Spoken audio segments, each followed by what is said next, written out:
أعوذ بالله من الشيطان الرجيم. وإذ قال موسى لقومه إن الله يأمركم أن تذبحوا بقرة قالوا أتتخذنا هزوا قال أعوذ بالله أن أكون من الجاهلين. قالوا ادع لنا ربك يبين لنا ما هي قال إنه يقول إنها بقرة لا فارض ولا بكر عوان بين ذلك فافعلوا ما تؤمرون. قالوا ادع لنا ربك يبين لنا ما لونها قال إنه يقول إنها بقرة صفراء فاقع لونها. قالوا ادع لنا ربك يبين لنا ما لونها قال إنه يقول إنها بقرة صفراء فاقع لونها تسر الناظرين. قالوا ادع لنا ربك يبين لنا ما هي إن البقرة شابه علينا وإنا إن شاء الله لمهتدون. قال إنه يقول إنها بقرة لا ذلول تثير الأرض ولا تسقي الحرث مسلمة لا شية فيها. قالوا الآن جئت بالحق فذبحوها وما كادوا يفعلون. وإذ قتلتم نفسا فادارأتم فيها والله مخرج ما كنتم تكتمون.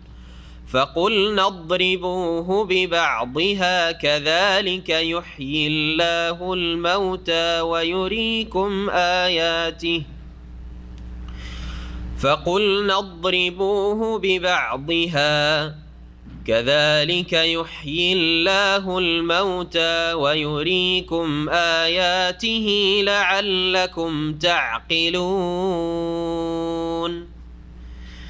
ثم قست قلوبكم من بعد ذلك فهي كالحجارة أو أشد قسوة وإن من الحجارة لما يتفجر منه الأنهار وإن منها لما يشقق فيخرج منه الماء وإن منها لما يهبط من خشية الله وما الله بغافل عما تعملون. أفتطمعون أن يؤمنوا لكم وقد كان فريق منهم يسمعون كلام الله ثم يحرفونه من بعد ما عقلوه وهم يعلمون. وإذا لقوا الذين آمنوا قالوا آمنا وإذا خلا بعضهم إلى بعض قالوا أتحدثونهم بما فتح الله عليكم قالوا أتحدثونهم بما فتح الله عليكم ليحاجوكم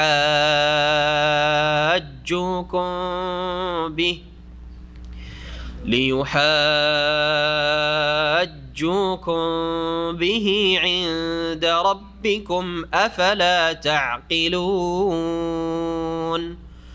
أولا يعلمون أن الله يعلم ما يسرون وما يعلنون ومنهم أميون لا يعلمون الكتاب إلا أماني وإن هم إلا يظنون فويل للذين يكتبون الكتاب بأيديهم ثم يقولون هذا من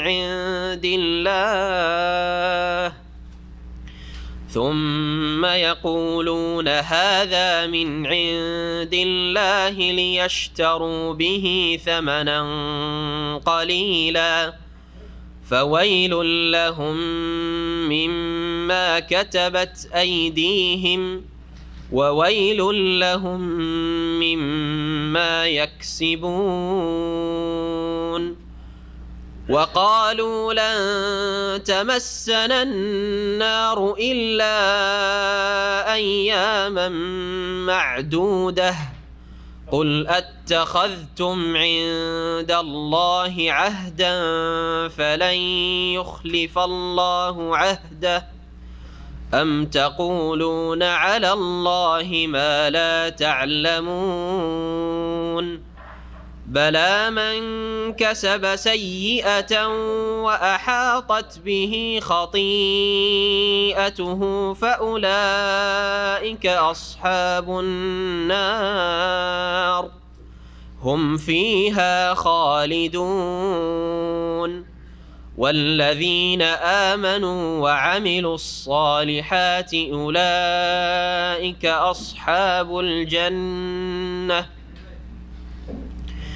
هم فيها خالدون. السلام عليكم ورحمة الله وبركاته. بسم الله الرحمن الرحيم الحمد لله رب العالمين والصلاة والسلام على سيد المرسلين نبينا محمد وعلى آله وصحبه أجمعين أما بعد فأعوذ بالله من الشيطان الرجيم وإذ قال موسى لقومه إن الله يأمركم أن تذبحوا بقرة قالوا أتتخذون هزوا قال أعوذ بالله أن أكون من الجاهلين মহান আল্লাহর সমস্ত প্রশংসা যে আল্লাহ রাব্বুল আলামিন হায়াত মওতের মালিক। আল্লাহ রাব্বুল আলামিন যিনি মানুষকে হায়াত দান করেছেন এবং যিনি একমাত্র মানুষের মৃত্যুর মালিক। কখনকার হায়াত এবং কখনকার মত মহান আল্লাহ ছাড়া কেউ জানে না।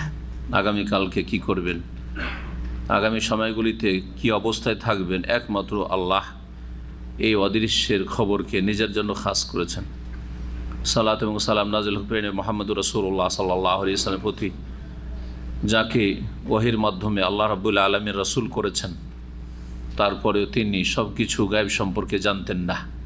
একমাত্র গায়েব অদৃশ্যের চাবি আল্লাহর হাতে। ওয়া ইনদাহু মাফাতিহুল গায়ব, আল্লাহর কাছে গায়েবের চাবি। লা ইয়ালামুহা ইল্লাহু, আল্লাহ ছাড়া কেউ জানেন না। আমাদের তাফসীরের আজকে ষষ্ঠ পর্ব সূরা বাকারার আয়াত নম্বর ৬৭ থেকে। এই আয়াত থেকে কয়েকটি আয়াতে বিশেষ একটি ঘটনা বর্ণনা করা হয়েছে, গাভীর ঘটনা। আর গাভীকে আরবিতে বাকারা বলা হয় বা বাকার বলা হয়। গাভী, গরু, বাকার বা বাকারা। এই ঘটনাটিকে কেন্দ্র করে এই সূরা নাম হয়েছে সূরাতুল বাকারা, মানে এমন একটি সূরা যেই সূরায় গাভী এবং গাভীওয়ালাদের, যারা গাভী জবাই করেছিল বিশেষ একটি ঘটনার ক্ষেত্রে তাদের কাহিনী বা কিস্সা বর্ণনা করা হয়েছে, যেটা প্রাচীন যুগে বনি ইসরায়েলদের মধ্যে সংঘটিত হয়েছিল। মহান আল্লাহ ইরশাদ করেছেন, ওয়াইদ কালা মূসা লিকওমিহি, স্মরণ করো যখন মূসা আলাইহিস সালাম নিজ জাতি বনি ইসরাইলদেরকে বলেছিলেন উদ্দেশ্য করে, ইন্নাল্লাহ ইয়া'মুরুকুম আন তাযবাহু বাকারা, নিশ্চয়ই আল্লাহ তোমাদেরকে নির্দেশ দিচ্ছেন যে একটি গাভী জবাই করো। একটি গাভী বা গরু জবাই করার তোমাদেরকে নির্দেশ প্রদান করছেন আল্লাহ রাব্বুল আলামিন। কি জন্য এই গাভী জবাই করা? আর কি জন্য আল্লাহর এই হুকুম, এই মর্মে একটি ঘটনা রয়েছে। ঘটনাটি সংক্ষেপে বলি, তাহলে আয়াতগুলি সহজে বোঝা যাবে। বনি ইসরায়েলদের মধ্যে মুসা আলাইহিস সালামের জাতি, আর বনি ইসরায়েল মানে হচ্ছে ইয়াকুব আলাইহিস সালামের বংশধর। এই বংশ বিশাল বংশের আকার ধারণ করে। তারপরে মুসা আলাইহিস সালামের জামানায় 12 ছেলে যে ইয়াকুব আলাইহিস সালামের, তার থেকে 12টি বিশাল বিশাল বংশ। এই সবগুলি বংশকে বনি ইসরায়েল মানে ইসরাইল ইয়াকুব আলাইহিস সালামের অপর নাম, যার বংশধর আওলাদ। তাদের মাঝে একজন লোক ছিল, বৃদ্ধ মানুষ, নিঃসন্তান, তার ছেলে মেয়ে ছিল না। তার ধন সম্পদ অনেক ছিল।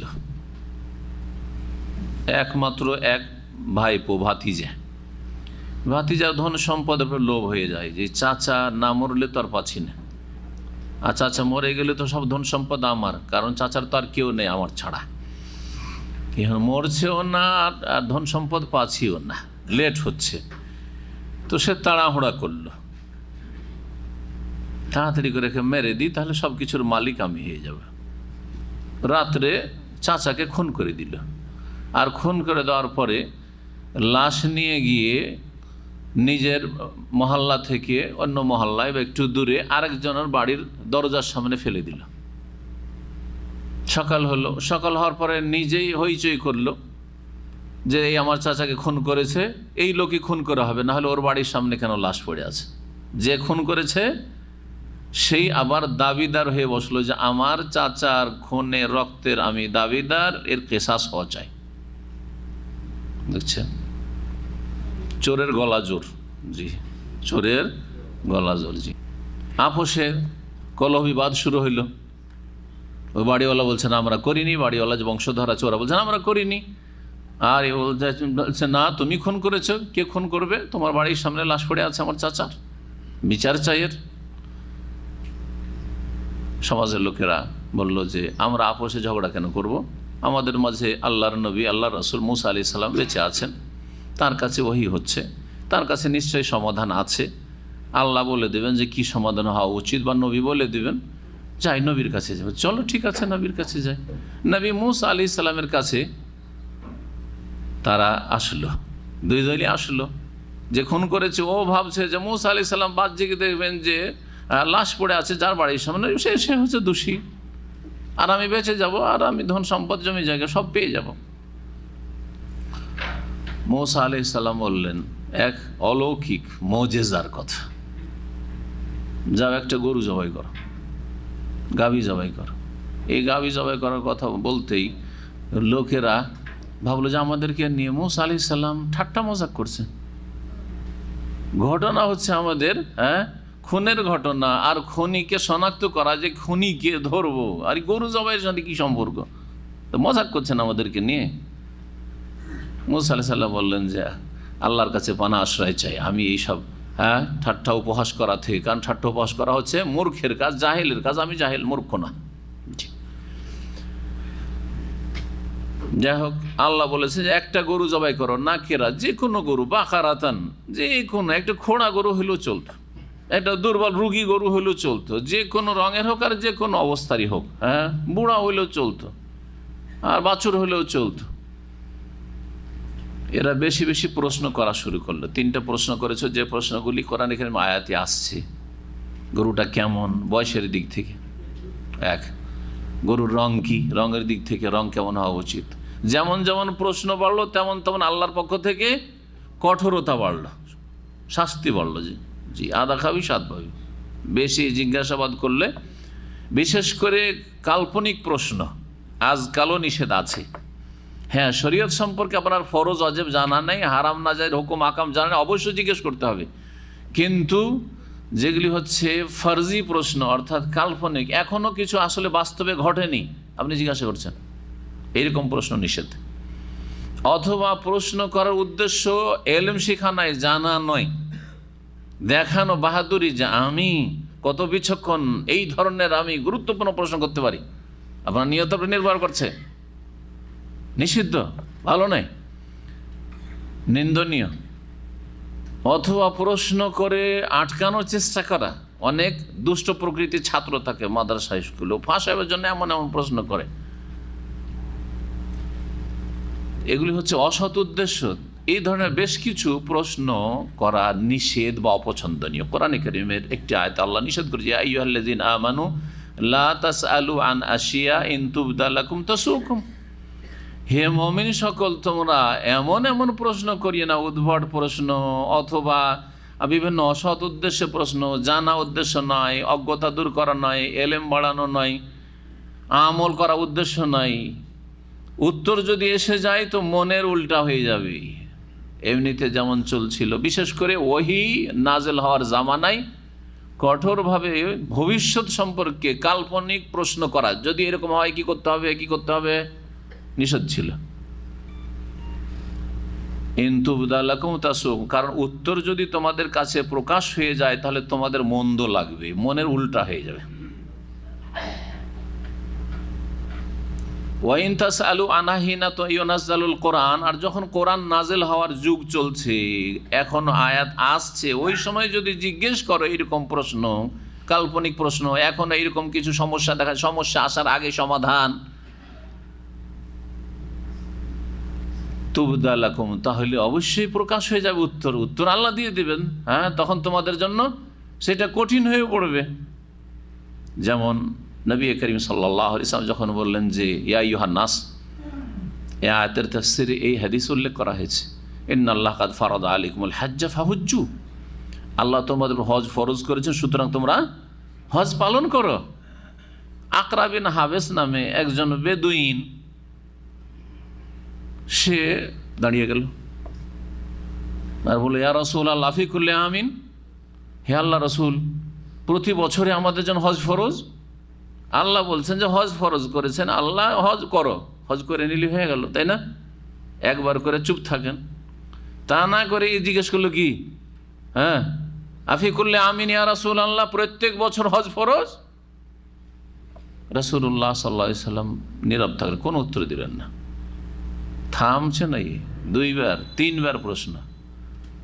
রাসূলুল্লাহ সাল্লাল্লাহু আলাইহি ওয়াসাল্লাম যখন তিনবার জিজ্ঞাসা করা হয়ে গেল, এই লোকে তখন বলে, লাউ কুলতু নাম লা ওয়াজাবাত, আমি যদি এখনই হ্যাঁ বলে দিই যে হ্যাঁ প্রতি বছর হজ ফরজ, তাহলে প্রতি বছর আল্লাহ ফরজ করে দিবেন। বড়দের মান মর্যাদা রক্ষার জন্য অনেক কাজ করব না হয় করব না, সেটা পরের ব্যাপার ছিল, কিন্তু সেটা কি করে দেওয়া হয়? হ্যাঁ করে দেওয়া হয়। এইটা দুনিয়া পরিচালনার ক্ষেত্রে আমরা করি না, করি না? আপনি হয়তো এক জায়গাতে মসজিদে দান করতেন কি করতেন না, ঠিক আছে, কিন্তু আপনার স্ত্রী আপনাকে না জিজ্ঞাসা করে বলে দিয়েছে আমি 10,000 টাকা দিয়ে দিলাম। তো আপনার বড় ছেলে সংসারের মেলা কাজ করে, দায়িত্ব পালন করে, ও আপনাকে জিজ্ঞাসা করেনি, মসজিদের চাঁদা চেয়েছে, ও 10,000 20,000 বলে দিয়ে চলে এসছে। আপনি যদি থাকতেন হয়তো এটা করতেন না, কম করতেন অথবা বেশি করতেন, অথবা আরও কোনো বেশি জরুরি প্রয়োজন ছিল হয়তো আপনি অন্য কিছু করতেন। কিন্তু ছেলে যেহেতু বড় ভূমিকা রাখে বাড়িতে, বা আমার স্ত্রীর বড় ভূমিকা আছে, সে আমার ছেলে মেয়ে মানুষ করে, আর সে আমার সাথে কত সহযোগিতা করে, তাকে আমি অন্তর থেকে ভালোবাসি, এখন যদি আমি নাকচ করে দিই তো মানহানি হবে না? হবে না? হ্যাঁ হ্যাঁ, স্ত্রীর মর্যাদা কোথায় থাকবে? হ্যাঁ, ওর স্ত্রী বললো, কথার কোনো মূল্য নেই ওর, জি, মান সম্মান নষ্ট। সেই জন্য স্ত্রীকে বলছে, আচ্ছা যাক, তুমি যখন বলেই দিয়েছ তখন আমিও হ্যাঁ করে দিলাম, না হলে আমার অন্য কোনো নিয়ত ছিল। বলেন না অনেকেই, জি হ্যাঁ। তো নবী সাল্লাল্লাহু আলাইহি ওয়াসাল্লাম ঠিক ওই রকমই বলছেন, ওহীর মাধ্যমে বলবেন, নিজে থেকে নবী সাল্লাল্লাহু আলাইহি ওয়াসাল্লাম কোনো কিছু ফরজ করে দেন না যে প্রতি বছর বললেন, নবী সাল্লাল্লাহু আলাইহি ওয়াসাল্লাম নিজে থেকে বলে দিবেন, ওমা ইয়ানতিকু আনিল হাওয়া, খেয়াল খুশি কোনো কথা বলতেন না। কিন্তু নবী করিম সাল্লাল্লাহু আলাইহি ওয়াসাল্লাম যদি প্রশ্নের উত্তরে সাথে সাথে বলে দিতেন, তো আল্লাহ রাব্বুল আলামিন তার প্রিয় রাসূল সাল্লাল্লাহু আলাইহি সাল্লামের সম্মানার্থে, ইজ্জতের জন্য কি করতেন?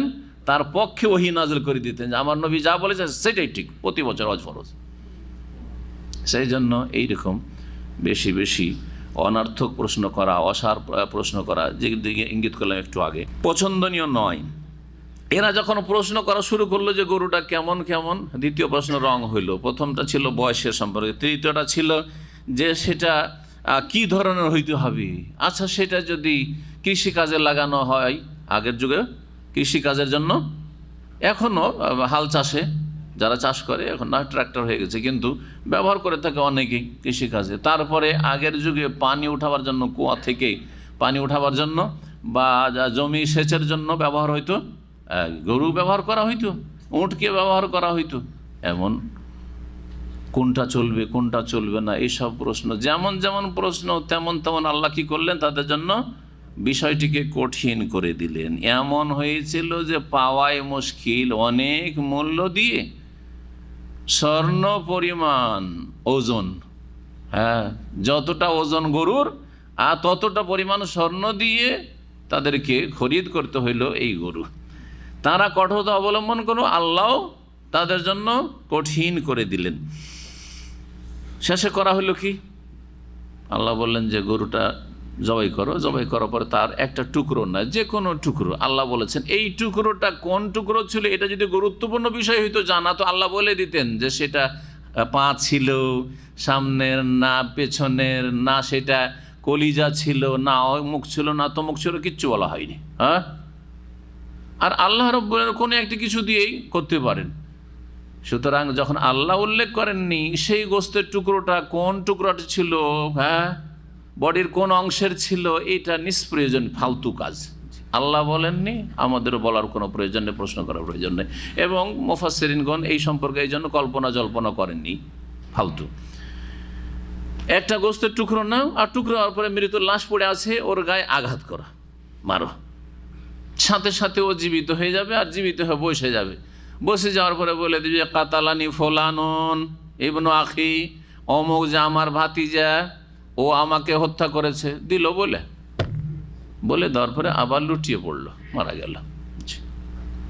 এ হচ্ছে গাভীর ঘটনা বা গাভীওয়ালা বনি ইসরায়েলদের ঘটনা।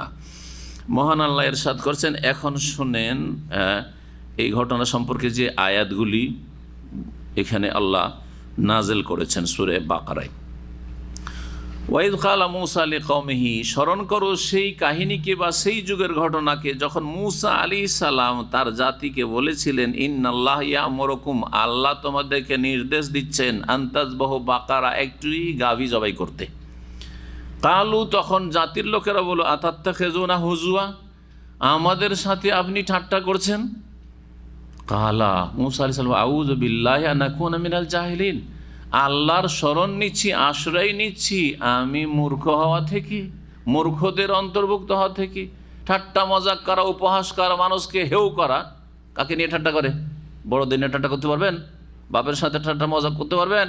মায়ের সাথে পারবেন? বেয়াদব আপনি। ওস্তাদের সাথে পারবেন? ওই যাকে ছোট মনে করেন একটু নিজের চাইতে তাকেই করেন হয়তো। হ্যাঁ, সিনিয়র যে নিজেকে সিনিয়র মনে করে জুনিয়রকে নিয়ে ঠাট্টা করে, ঠাট্টা করা খারাপ।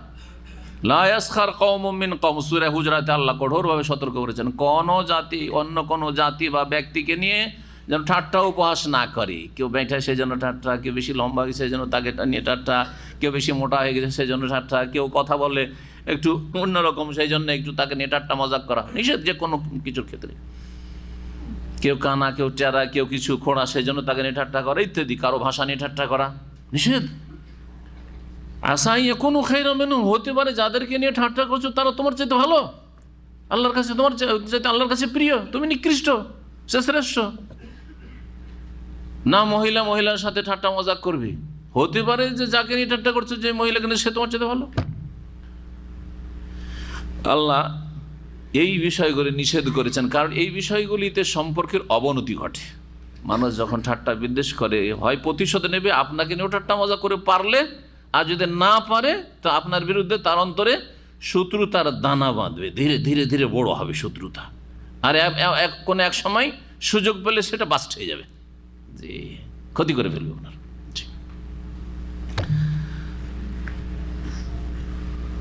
এই জন্য ঠাট্টা উপহাস করা হচ্ছে মোনাফিকদের কাজ, কাফেরদের কাজ, অসৎ লোকদের কাজ, অহংকারীদের কাজ। অহংকারীরা যাদেরকে ছোট মনে করে তাদেরকে নিয়ে ঠাট্টা মজাক করে। কালু ওলানা, জাতির লোকেরা মূসা আলাইহিস সালাম কে এখন ওই গাভী সম্পর্কে বর্ণনা জিজ্ঞাসা করা শুরু করলো। তারা বলল, উদু ওলানা রব্বাকা, আমাদের জন্য হে মূসা আপনি আপনার রবের কাছে দোয়া করেন, আপনার আল্লাহর কাছে দোয়া করেন, প্রতিপালকের কাছে দোয়া করেন। এটা আদবের কথা না বেয়াদবি কথা? বনি ইসরায়েল ইহুদিরা যে বেয়াদব ছিল এর প্রমাণ।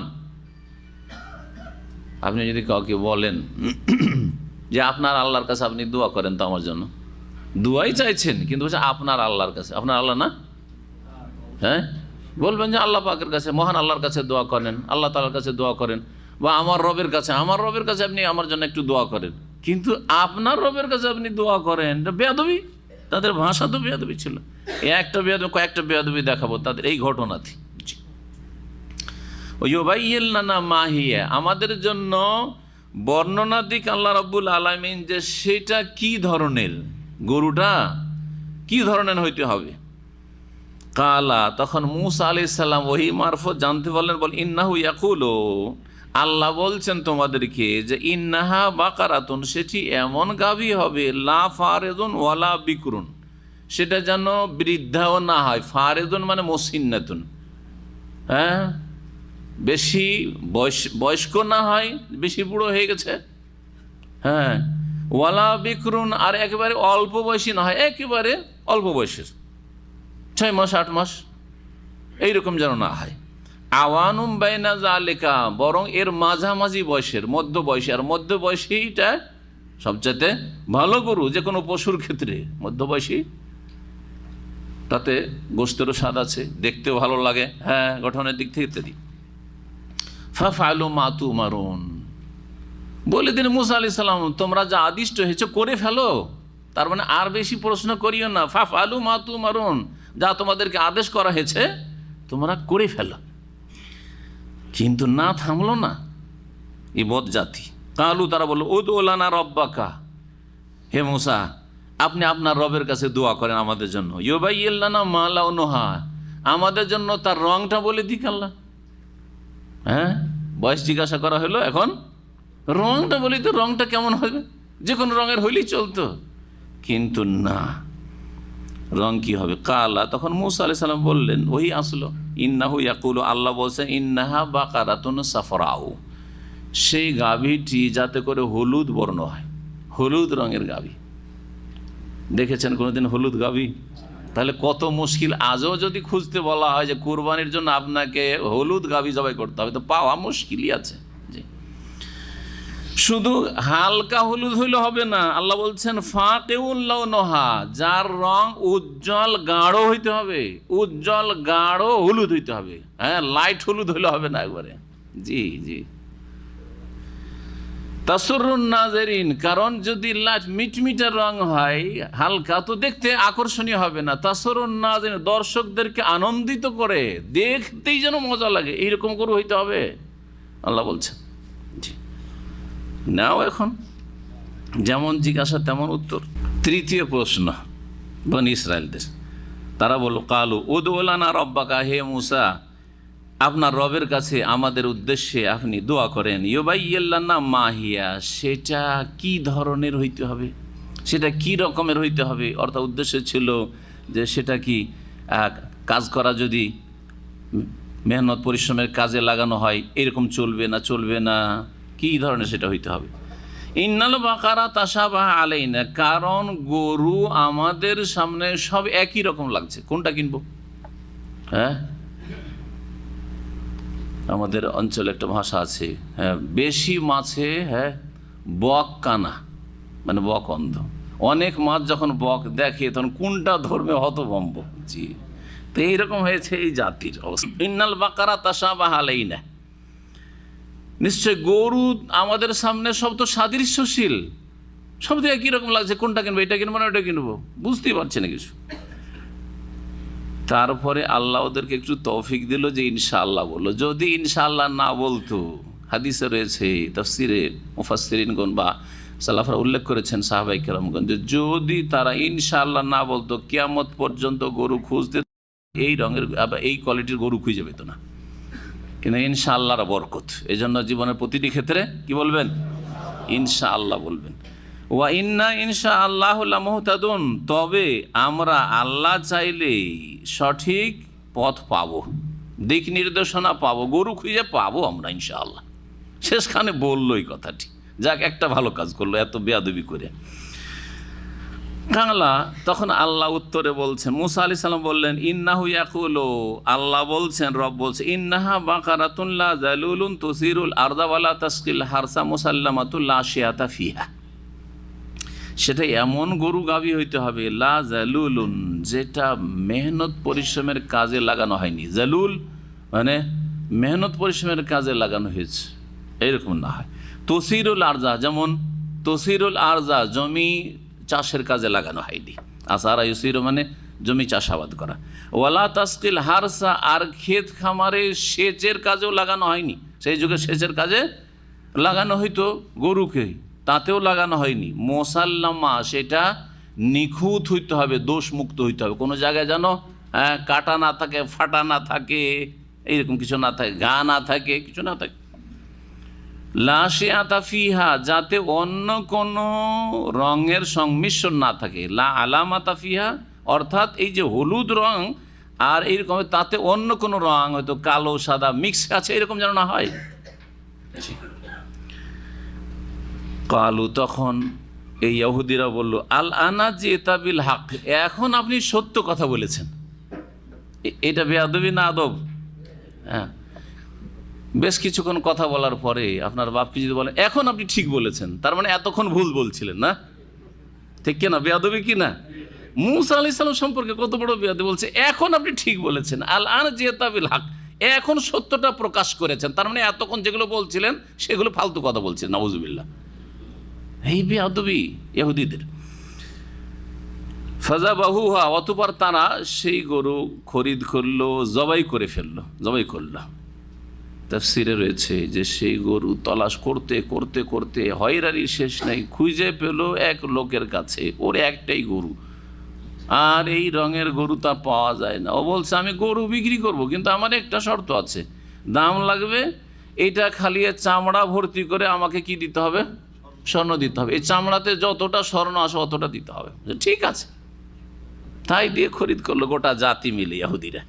ফাযাবাহুহা, অতঃপর সেই গরুটি জবাই করলো তারা। অমা কাদু ইয়াফালুন, কিন্তু তাদের জন্য এটা সম্ভবপর মনে হচ্ছিল না। অমা কাদু ইয়াফালুন, এই কাজটি করার উপক্রম ছিল না যে করতে পারবে, এমন অবস্থা হয়েছিল।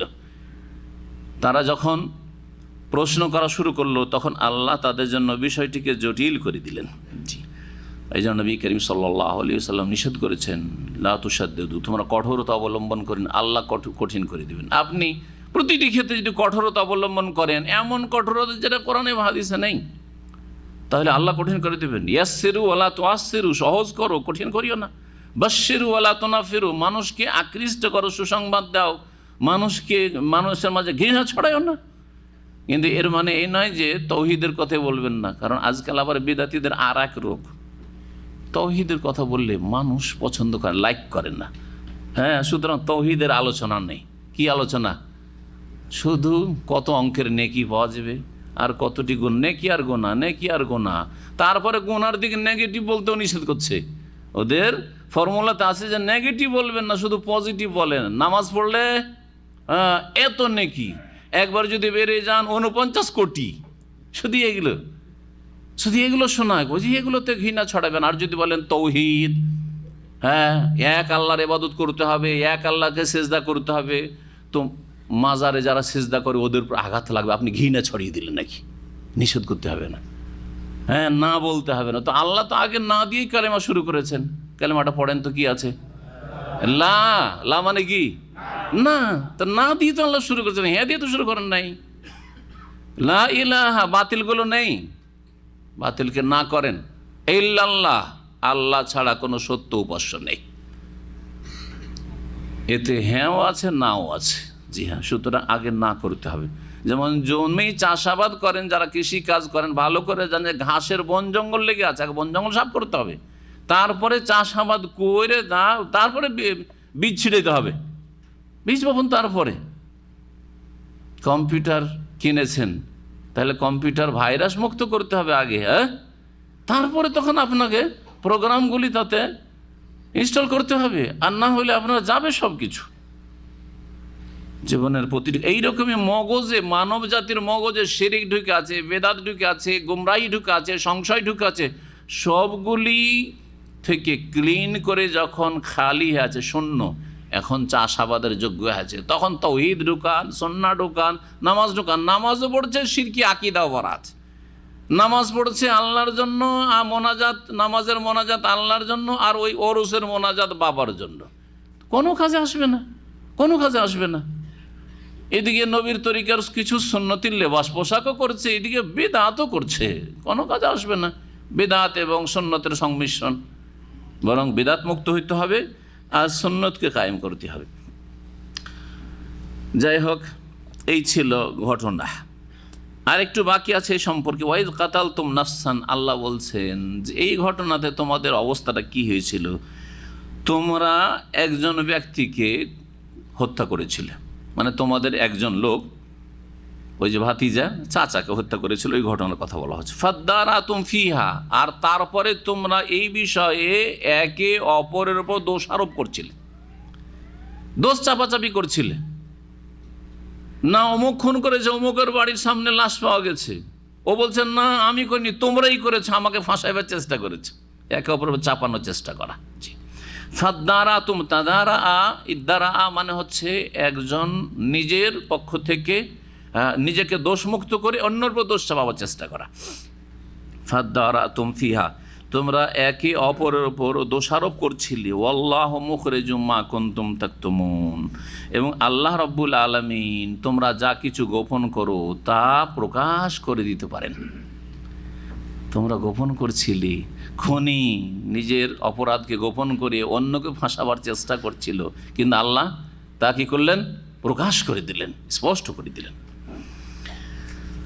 ফাকুলনা দরিবুহু বিবাযিহা, তখন আমি এই সমাধানের জন্য বলেছিলাম যে এই গাভীর কিছু অংশ নিয়ে ওই মৃত ব্যক্তি বা নিহত ব্যক্তির শরীরে আঘাত করো, মারো।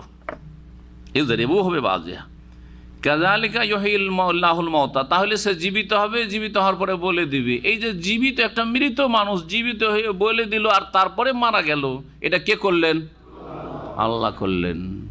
যখন আল্লাহ রাব্বুল আলামিন করলেন, মূসা আলাইহিস সালাম শুধু সংবাদটা দিলেন, তরিকাটা বললেন, কিন্তু কর্নেওয়ালা কে?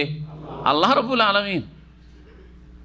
মূসা আলাইহিস সালাম নিজেও মৃতকে জীবিত করেননি, কিন্তু আমাদের দেশের গোস কুতুবরা, পাগলরা মৃতকে জীবিত করে। এটা কি ইসলাম? না, কখনো ইসলাম না। এটা শিরকি ধর্ম, গুমরাহির ধর্ম, এগুলো ভ্রান্ত মতবাদ।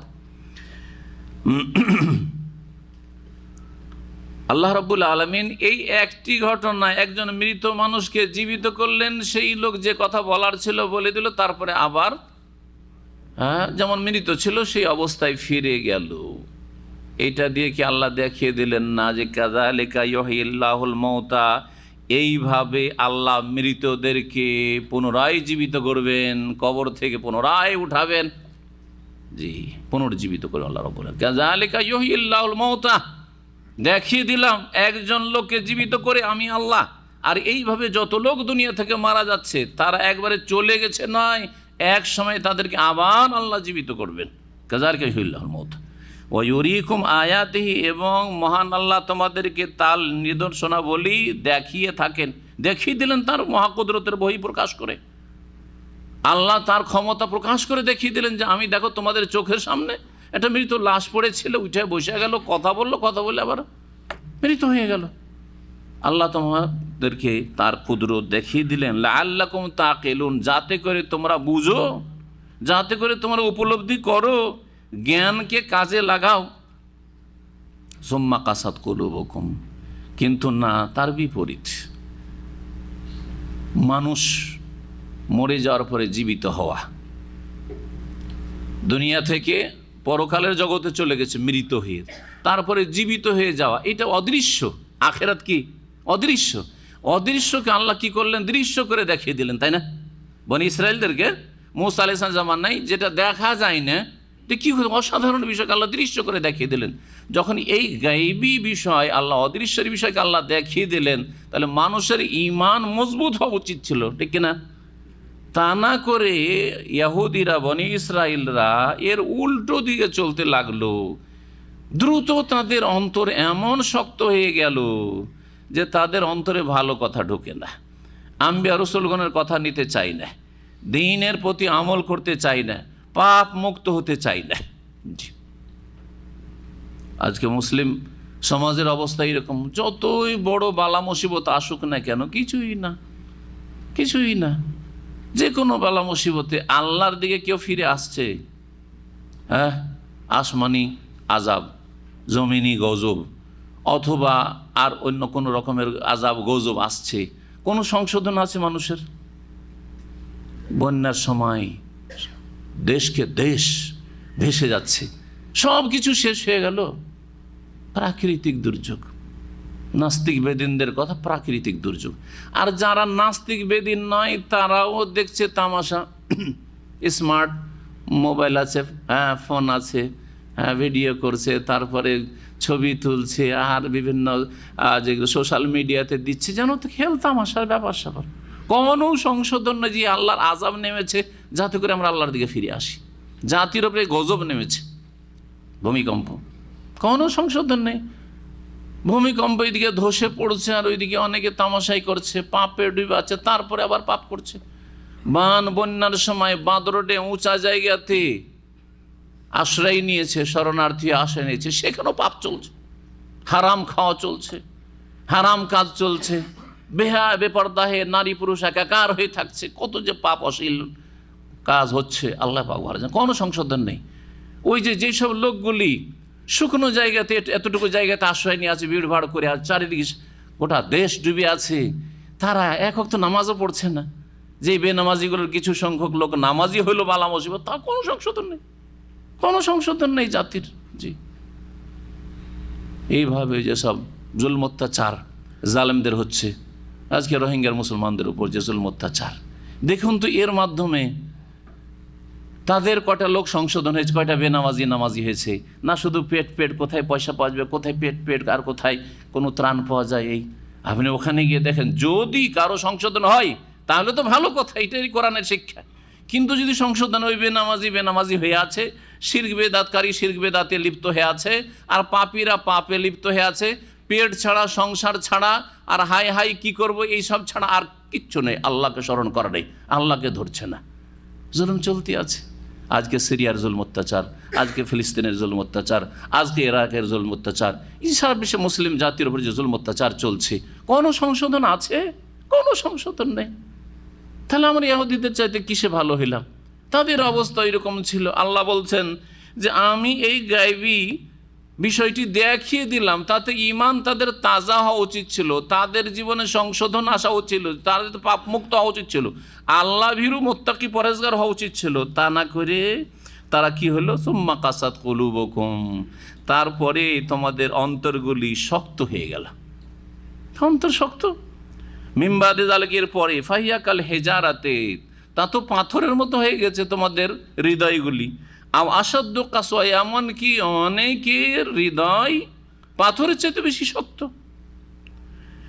ওয়াইন্না মিনাল হিজার, কারণ কিছু কিছু পাথর এমন আছে, লামা ইয়াতাফাজ্জারু মিনহুল আনহার, যেসব পাথর থেকে ঝর্ণাধারা প্রবাহিত হয়, পানি প্রবাহিত হচ্ছে।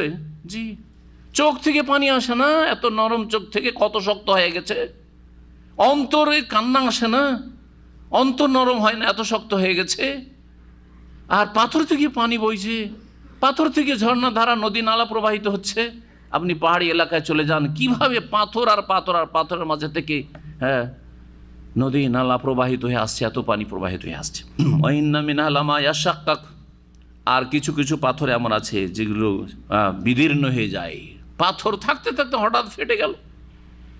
ফায়াখরুজ মিনহুল মা, আর সেই বিদীর্ণ পাথর থেকে পানি নির্গত হয়। ওয়া ইন্না মিনহা লামা ইয়াহবিতু মিন খাশিয়াতিল্লাহ, আর কিছু কিছু পাথর আছে আল্লাহর ভয়ে খসে পড়ে। পাহাড় থেকে খসে পড়ল, পাহাড় থেকে খসে পড়ে। যদি বিশ্বাস না হয় তো নবী মুহাম্মদুর রাসূলুল্লাহ সাল্লাল্লাহু আলাইহি ওয়াসাল্লাম, বা যদি এর কোনো দৃষ্টান্ত দেখতে চান তো নবী মুহাম্মদুর রাসূলুল্লাহ সাল্লাল্লাহু আলাইহি ওয়াসাল্লামের ওই হাদিসগুলি পাহাড় সম্পর্কে স্মরণ করেন। একবার রাসূলুল্লাহ সাল্লাল্লাহু আলাইহি ওয়াসাল্লাম এক পাহাড়ের ওপর আছেন, ওহদ পাহাড়। আবু বকর সাথে আছেন, ওমর আছেন, ওসমান আছেন। ওহদ পাহাড় থরথর করে কেঁপে উঠেছে, থরথর করে কেঁপে উঠেছে পাহাড়। পাহাড় নড়ছে, ফাতাহাররাকাত, যখন পাহাড় এরকম থরথর করে কাঁপছে, সেই সময় রাসূলুল্লাহ সাল্লাল্লাহু আলাইহি ওয়াসাল্লাম বলে উসবুত ইয়া উহুদ, উসবুত উহুদ, এ উহুদ তুমি স্থির হও। ফাইন্নাহু মা আলাইকা ইল্লা নবিয়্যুন ওয়া সিদ্দীকুন ওয়া শাহীদান, তোমার উপরে একজন নবী আছে আর একজন সিদ্দিক আকবর আবু বকর সিদ্দিক রাদিয়াল্লাহু আনহু আছেন, ওয়া শাহীদান, দুই শহীদ আছে। তুমি কি মনে করো? তুমি থরথর করে কাঁপছো কেন? তুমি তো তোমার তো সৌভাগ্য যে তোমার উপর নবী চেপেছেন, আবু বকর সিদ্দিক আছেন, ওমর শহীদ আছেন, উসমান শহীদ আছেন। নবী করিম সাল্লাল্লাহু আলাইহি ওয়াসাল্লাম এই সাথে সাথে ওমর উসমানকে শহীদ বলে আখ্যায়িত করলেন, সার্টিফিকেট ওহির মাধ্যমে পেয়েছেন। কিন্তু আজকাল অমুক শহীদ, তমুক শহীদ, অমুক শহীদ, কোথায় সার্টিফিকেট পেলেন? কে সার্টিফিকেট দিল আপনাকে? কে অথরিটি দিল? ওহি হয়েছে যে আপনি দিলেন শহীদ করে? এই জন্য কোনো মানুষকে যদিও মুমিন মুসলিম হয়, শহীদ বলে আখ্যায়িত করা ওহি ছাড়া যায় না। একমাত্র রাসূলুল্লাহ সাল্লাল্লাহু আলাইহি ওয়াসাল্লাম এই অধিকার। হ্যাঁ, আল্লাহর কাছে দোয়া করতে পারেন যদি আপনি দেখেন যে লোকটি নেক ছিল আর নেক পথে মারা গেছে, শিরক বিদআত মুক্ত হয়ে ভুল পথে মারা যায়নি, বিভ্রান্ত হয়ে গুমরাহির পথে মারা যায়নি, তাহলে আল্লাহ যেন তার শাহাদাত কবুল করেন। কিন্তু আপনি একটা লোক শিরক বিদআতের পথে মারা গেছে বা বেনামাজি হয়ে মারা গেছে, বেদিন হয়ে মারা গেছে, বলছে অমুক শহীদ হয়েছে, অমুক শহীদ হয়েছে, গাড়ি দুর্ঘটনা মারা গেছে, অমুক শহীদ হয়েছে, নামাজ পড়ে না। হ্যাঁ, কারো জুলমের শিকার হয়ে মারা গেছে, বিদআতি, অমুক শহীদ হয়েছে, শহীদ। জি, স্বপ্নে দেখে নিলেন, হ্যাঁ, জান্নাতে স্বপ্নে দেখে নিলেন, স্বপ্নে দেখে অমুক বলছে যে এই আর সেই। এইসব গুমরাহির মাধ্যমে আর এই স্বপ্নের ধর্মের মাধ্যমে জাতিকে গুমরাহ করছেন। কি বলছিলাম? পাহাড় পাথর সম্পর্কে আল্লাহ বলছেন যে পাথরও হ্যাঁ নরম, কিন্তু মানুষের অন্তর অনেক সময় পাথর চাইতেও শক্ত হয়ে যায়। অমাল্লাহ বেগাফিলিন আম্মা তা'মালুন, তোমরা যা কিছু করো তা হতে আল্লাহ অনবহিত নন, উদাসীন নন। আফাতাত মাউন আইয়ুমিনু লাকুম, এখন মুমিন মুসলিমদেরকে সম্বোধন করে আল্লাহ রাব্বুল আলামিন বলছেন যে তোমরা ইহুদিদের সম্পর্কে আশা করছো যে ইহুদিরা ইসলাম গ্রহণ করবে, এই আশা ইহুদিদের সম্পর্কে করিও না। এই জন্য নবী করিম সাল্লাল্লাহু আলাইহি ওয়াসাল্লামের জামানায় অধিকাংশ মুশরিক পত্তলিকরা হেদায়েত হয়েছে। মক্কার লোকেরা মুশরিক ছিল, আর মদিনার আওস ও খাজরা যারা আনসারী হয়েছে তারা সব মুশরিক ছিল, প্রতিমা পূজারী ছিল, তারা হেদায়েত হয়েছে। হেদায়েত হয়েছে খ্রিস্টানরা, কিন্তু ইহুদি হাতে গোনা মাত্র কয়েকজন ইসলাম গ্রহণ করেছে নবী করিম সাল্লাল্লাহু আলাইহি ওয়াসাল্লামের কাছে। সব হিংসুক, অহংকারী, জি হ্যাঁ, এরা ছিল, বদ প্রকৃতির ছিল। আর আল্লাহ অন্তর সম্পর্কে বেশি জানেন, যে এর অন্তর কি হেদায়েতের যোগ্যতা রাখে, এর অন্তর কি হেদায়েতের চাহিদা আছে, সঠিক রাস্তার সন্ধানের তলাশে সে আছে। যদি তলাশে থাকে তো আল্লাহ তৌফিক দেবেন। আর যে অহংকার করে হকের সামনে, সত্যের সামনে, যে হিংসা প্রকাশ করে রাসূলুল্লাহ সাল্লাল্লাহু আলাইহি সাল্লামকে রাসূল হিসেবে মেনে নিতে, হক কথা মেনে নিতে, তাকে আল্লাহ কখনো হেদায়েত নসিব করবেন না। ঠিক আজও মুসলিম সমাজের যারা নিরপেক্ষ দৃষ্টি নিয়ে কোরআন সুন্নাহ তালাশ করে যে আমি হেদায়েতের রাস্তা যার কাছে পাবো তার কাছ থেকে আমি হেদায়েতের রাস্তা নেব, কারণ আমার উদ্দেশ্য হচ্ছে আল্লাহকে পাওয়া, রসুলের তরিকা পাওয়া, তাকে আল্লাহ অবশ্যই হেদায়েত করবেন। কিন্তু যে আগে থেকে মগজে ঢুকিয়ে নিয়েছে যে আমরা বেশি বুঝি আর ওরা বুঝে না, আমরাই হচ্ছে হক, ওরা হচ্ছে বাতিল, আর এছাড়া ভিন্ন কিছু হতেই পারে না, সুতরাং অন্য কারো কথা শুনবো না, শুনতেও দেব না, সতর্ক সাবধান করব। এবং কোরআন এবং হাদিসের কথা কেউ পেশ করলে তার অপব্যাখ্যা করে মানুষকে ভুল বুঝাবো। এইভাবে যেসব বিদাতি অন্তর বাঁকা মোল্লা লেগে আছে, তাদেরকে কখনো হেদায়েত আল্লাহ করবেন না। যার ফলে দেখা যায় যে জনগণ হেদায়েত হচ্ছে, আলহামদুলিল্লাহ, সহি আকীদা পাচ্ছে, শিরক ছেড়ে আসছে, বিদাত ছেড়ে আসছে, তৌহিদ সুন্নাহর অনুসারী হচ্ছে, কোরআন এবং হাদিসে দলিল তালাশ করছে। তারপরে দুনিয়ার শিক্ষায় শিক্ষিত লোকেরা যারা আল্লাহ ভীরু, দুনিয়ার শিক্ষায় শিক্ষিত একদল আছে যারা বেদিন নাস্তিক, হয়তো তার সারা জীবন গরজ হলো না আখিরাত, আল্লাহকে হেদায়েত করবে না। কিন্তু দুনিয়ার শিক্ষায় শিক্ষিত বিভিন্ন পাপে জড়িয়ে আছে, কিন্তু আল্লাহর ভয়ও আছে, আল্লাহর ভয় আছে এবং হকের সন্ধানও আছে, আল্লাহ ওদেরকে হেদায়েত করছেন। অধিকাংশ জেনার শিক্ষিত মানুষরাই যারা আল্লাহকে কিছুটাও ভয় করে এবং হকের সন্ধান করে, তাদেরকে আল্লাহ হেদায়েত নসিব করছেন। পক্ষান্তরে যাদের অন্তরে ভাইরাস আছে শিরক আর বিদআতের, অহংকারের, হিংসার, শত্রুতার, বিদ্বেষের এবং কোরআন ও হাদিসের অপব্যাখ্যা, ভুল ব্যাখ্যা করার, তাদেরকে আল্লাহ হেদায়েত করেন না। এই জন্য মাদ্রাসা পড়ুয়াগুলো সাধারণত হেদায়েত হয় না ইল্লা মাশাআল্লাহ, ইল্লা মাশাআল্লাহ। যেমন ইল্লা মাশাআল্লাহ নবী করিম সাল্লাল্লাহু আলাইহি ওয়াসাল্লামের কাছে আব্দুল্লাহ বিন সালাম আর কয়েকজন ইহুদি, এরা এসে শুধু কলমা পড়ে ইসলাম গ্রহণ করেছিল, বাকি কেউ ইসলাম গ্রহণ করেনি। কারণ এদের কাছে তাওরাতের জ্ঞান ছিল, অহংকার, আমরা তাওরাতের পণ্ডিত। হ্যাঁ, এরা নিজেদেরকে সিনিয়র মনে করতো। এরা মনে করতো আমরা হচ্ছি ইয়াকুব আলাইহিস সালামের আওলাদ, কেন ইসমাইলের আওলাদের নবীকে মানব? হিংসা, অহংকার কাজ করেছে। সত্য গ্রহণে যেসব বাধা রয়েছে তার মধ্যে একটি হচ্ছে হিংসা, আরেকটি হচ্ছে অহংকার, আরেকটি হচ্ছে শত্রুতা, আরেকটি হচ্ছে অজ্ঞতা। অজ্ঞতা মানে কি? অজ্ঞতা দূর করার জন্য কাছাকাছি যেতে হবে, কোরআন সুন্নাহ দিয়ে যাচাই বাছাই করতে। ও যাচাই বাছাই করতে যাবে না, অজ্ঞ থেকে যাবে। তৌহিদ জানেই না, ও তৌহিদ কত প্রকার, ও কি কি তৌহিদের সংজ্ঞাও জানে না। বিদআত, হ্যাঁ, বিদআতকে দিল দুই ভাগে ভাগ করে, বিদআতে হাসানা আর বিদআতে সাইয়্যা। আর যার ফলে যেসব বিদআত তারা করে সেগুলি হচ্ছে হাসানা, আর যেগুলো বিরোধীরা করে, অন্য বিরোধী আরও বিদআতি আছে মেলা, ওগুলো হচ্ছে বিদআতে সাইয়্যা। আমাদের বুজুর্গানের দিনেরা যেসব বিদআত করেছে ওগুলো বিদআতে হাসানা, যার ফলে আল্লাহ হেদায়েত করে না ওদেরকে, যার ফলে এদেরকে হেদায়েত করেন আল্লাহ রাব্বুল আলামিন। তো আল্লাহ বলছেন আফাতাতমাউনা আইয়ুমিনু লাকুম, হে মুমিন মুসলিমরা, হে সাহাবীরা নবীর, তোমরা কি এই আশা আকাঙ্ক্ষা করছো? তামা ইয়াতমা মানে লালসা করা, হ্যাঁ, লোভ করা, লালসা করা, যে এরাও মুসলিম হয়ে যাক। আমরা যেমন ইসলাম গ্রহণ করেছি, ইহুদিরাও সকলে যে 3টে গোত্র মদিনা আছে এরাও মুসলিম হয়ে যাক। আফাতাতমাউনা, কি তোমরা এই আশা আকাঙ্ক্ষা করছো যে আইয়ুমিনু লাকুম, তোমাদের কথা তারা বিশ্বাস করুক, তোমাদের কথায় তারা ঈমান নিয়ে আসুক।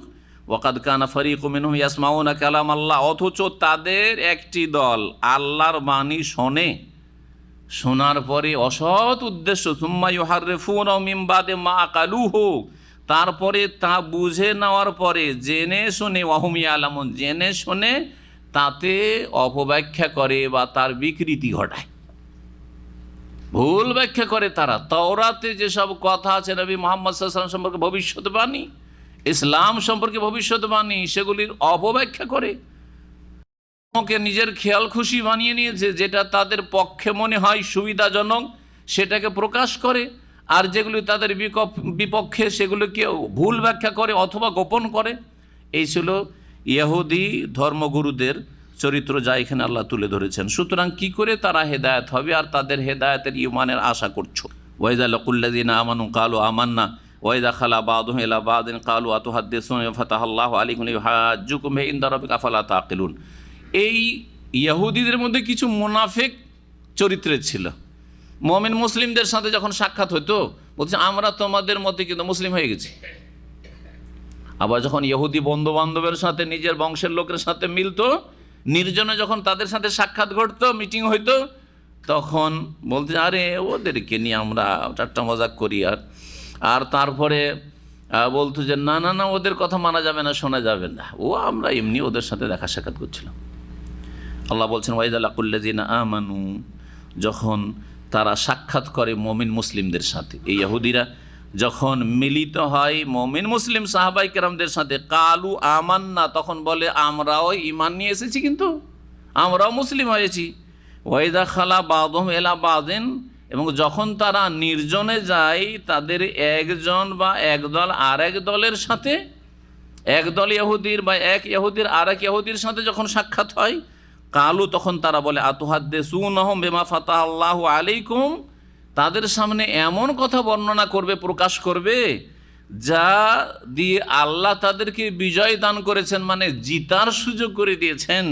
লিইউহাজ্জুকুম বিহি ইনদা রাব্বিকুম, যাতে করে তোমাদের প্রতিপালকের কাছে তোমাদের বিরুদ্ধে দলিল প্রমাণ পেশ করতে পারে। আফালা তাকিলুন, তোমরা বুঝো না? এইরকম সুযোগ দিও না। বিষয়টা কি খুলে বলি, তাহলে এই আয়াতের অংশটুকু বুঝে আসবে। সেটা হচ্ছে যে তাওরাতে নবী করিম সাল্লাল্লাহু আলাইহি ওয়াসাল্লাম সম্পর্কে অনেক ভবিষ্যৎবাণী আছে, যে শেষ রাসূল আসবেন এবং তার বিভিন্ন লক্ষণ, ইসলামের কথা রয়েছে। আর সেই কথাগুলি, সেই লক্ষণগুলি নবী সাল্লাল্লাহু আলাইহি ওয়াসাল্লামকে তারা দেখছে মদিনায় রাত দিন, আর মিলছে, সব ফিট হয়ে যাচ্ছে। তাওরাতে যে আছে এই বিষয়গুলি মুহাজিরিন আনসার এরা খবর রাখে না, কারণ মুহাজিরিন যারা মক্কা থেকে এসেছেন তারাও মুশরিক, তাওরাতের কোনো জ্ঞান তাদের কাছেও ছিল না। আর যারা আনসারি হয়েছে আওস এবং খাজরাজ থেকে তারাও মুশরিক ছিল, এরাও কিন্তু কিতাবের তাওরাতের কোনো জ্ঞান রাখে না, বাইবেলের কোনো জ্ঞান রাখে না। তাওরাত ইনজিল সম্পর্কে তাদের কোনো জ্ঞান নেই, ভবিষ্যৎবাণী তাওরাতে আছে, ইনজিলে আছে। আপোষে এসে বলতে যে দেখো ওদের সাথে যে মুসলিমদের সাথে তোমাদের দেখা সাক্ষাৎ হচ্ছে না বা কখনো উঠা বসা করছো না, এমন কোনো কথা প্রকাশ করে দিও না যে আমাদের কিতাবে কিন্তু তোমাদের নবীর কথা আছে। হ্যাঁ, আমাদের কিতাবে কিন্তু তোমাদের ইসলাম ধর্মের কথা আছে, তোমরা যেসব নামাজ, তোমরা যাকাত, তোমরা সিয়াম রোজা এসব আছে, তৌহিদ এসব আছে, এসব কথা বলিও না। কারণ এসব কথা বললে তখন ওরা জেনে যাবে, তোমাদের গোমর ফাঁস হয়ে যাবে। যখন জেনে নেবে তখন তোমাদেরকে বলে দেখো তোমাদের কেতাবই তো আছে, তোমরা কেন মানো না? বলবে না? বলবে না? এক। 2 নম্বর কথা, তখন তোমাদেরকে বিষয়টাও জেনে নিল আর তোমাদেরকে ইসলামের দাওয়াত দিল, তোমরা কবুল করলে না, তাদের কথা তো কবুল করবে না, কারণ আমাদের বংশে নবী আসেনি, ওই ইসমাইল বংশে কেন নবী আসলো, সুতরাং মানা তো যাবে না, মানবে না। তখন কিয়ামতের দিনে আল্লাহর সামনে হাজির হবে, আর হাজির হয়ে মুসলিমরা তোমাদের বিরুদ্ধে অভিযোগ করবে যে হে আল্লাহ, ওদেরকে ইসলামের দাওয়াত দিয়েছিলাম আর ওদের কিতাব তাওরাত ইনজিলে বাইবেলে আমাদের নবীর কথা ছিল, দ্বীন ইসলামের হক্কানিয়তের কথা ছিল, কিন্তু তারা মানেনি। হ্যাঁ, আল্লাহর সামনে যে আমাদের বিরুদ্ধে তারা জিতে যাবে, ওই কথা এখানে বলা হচ্ছে।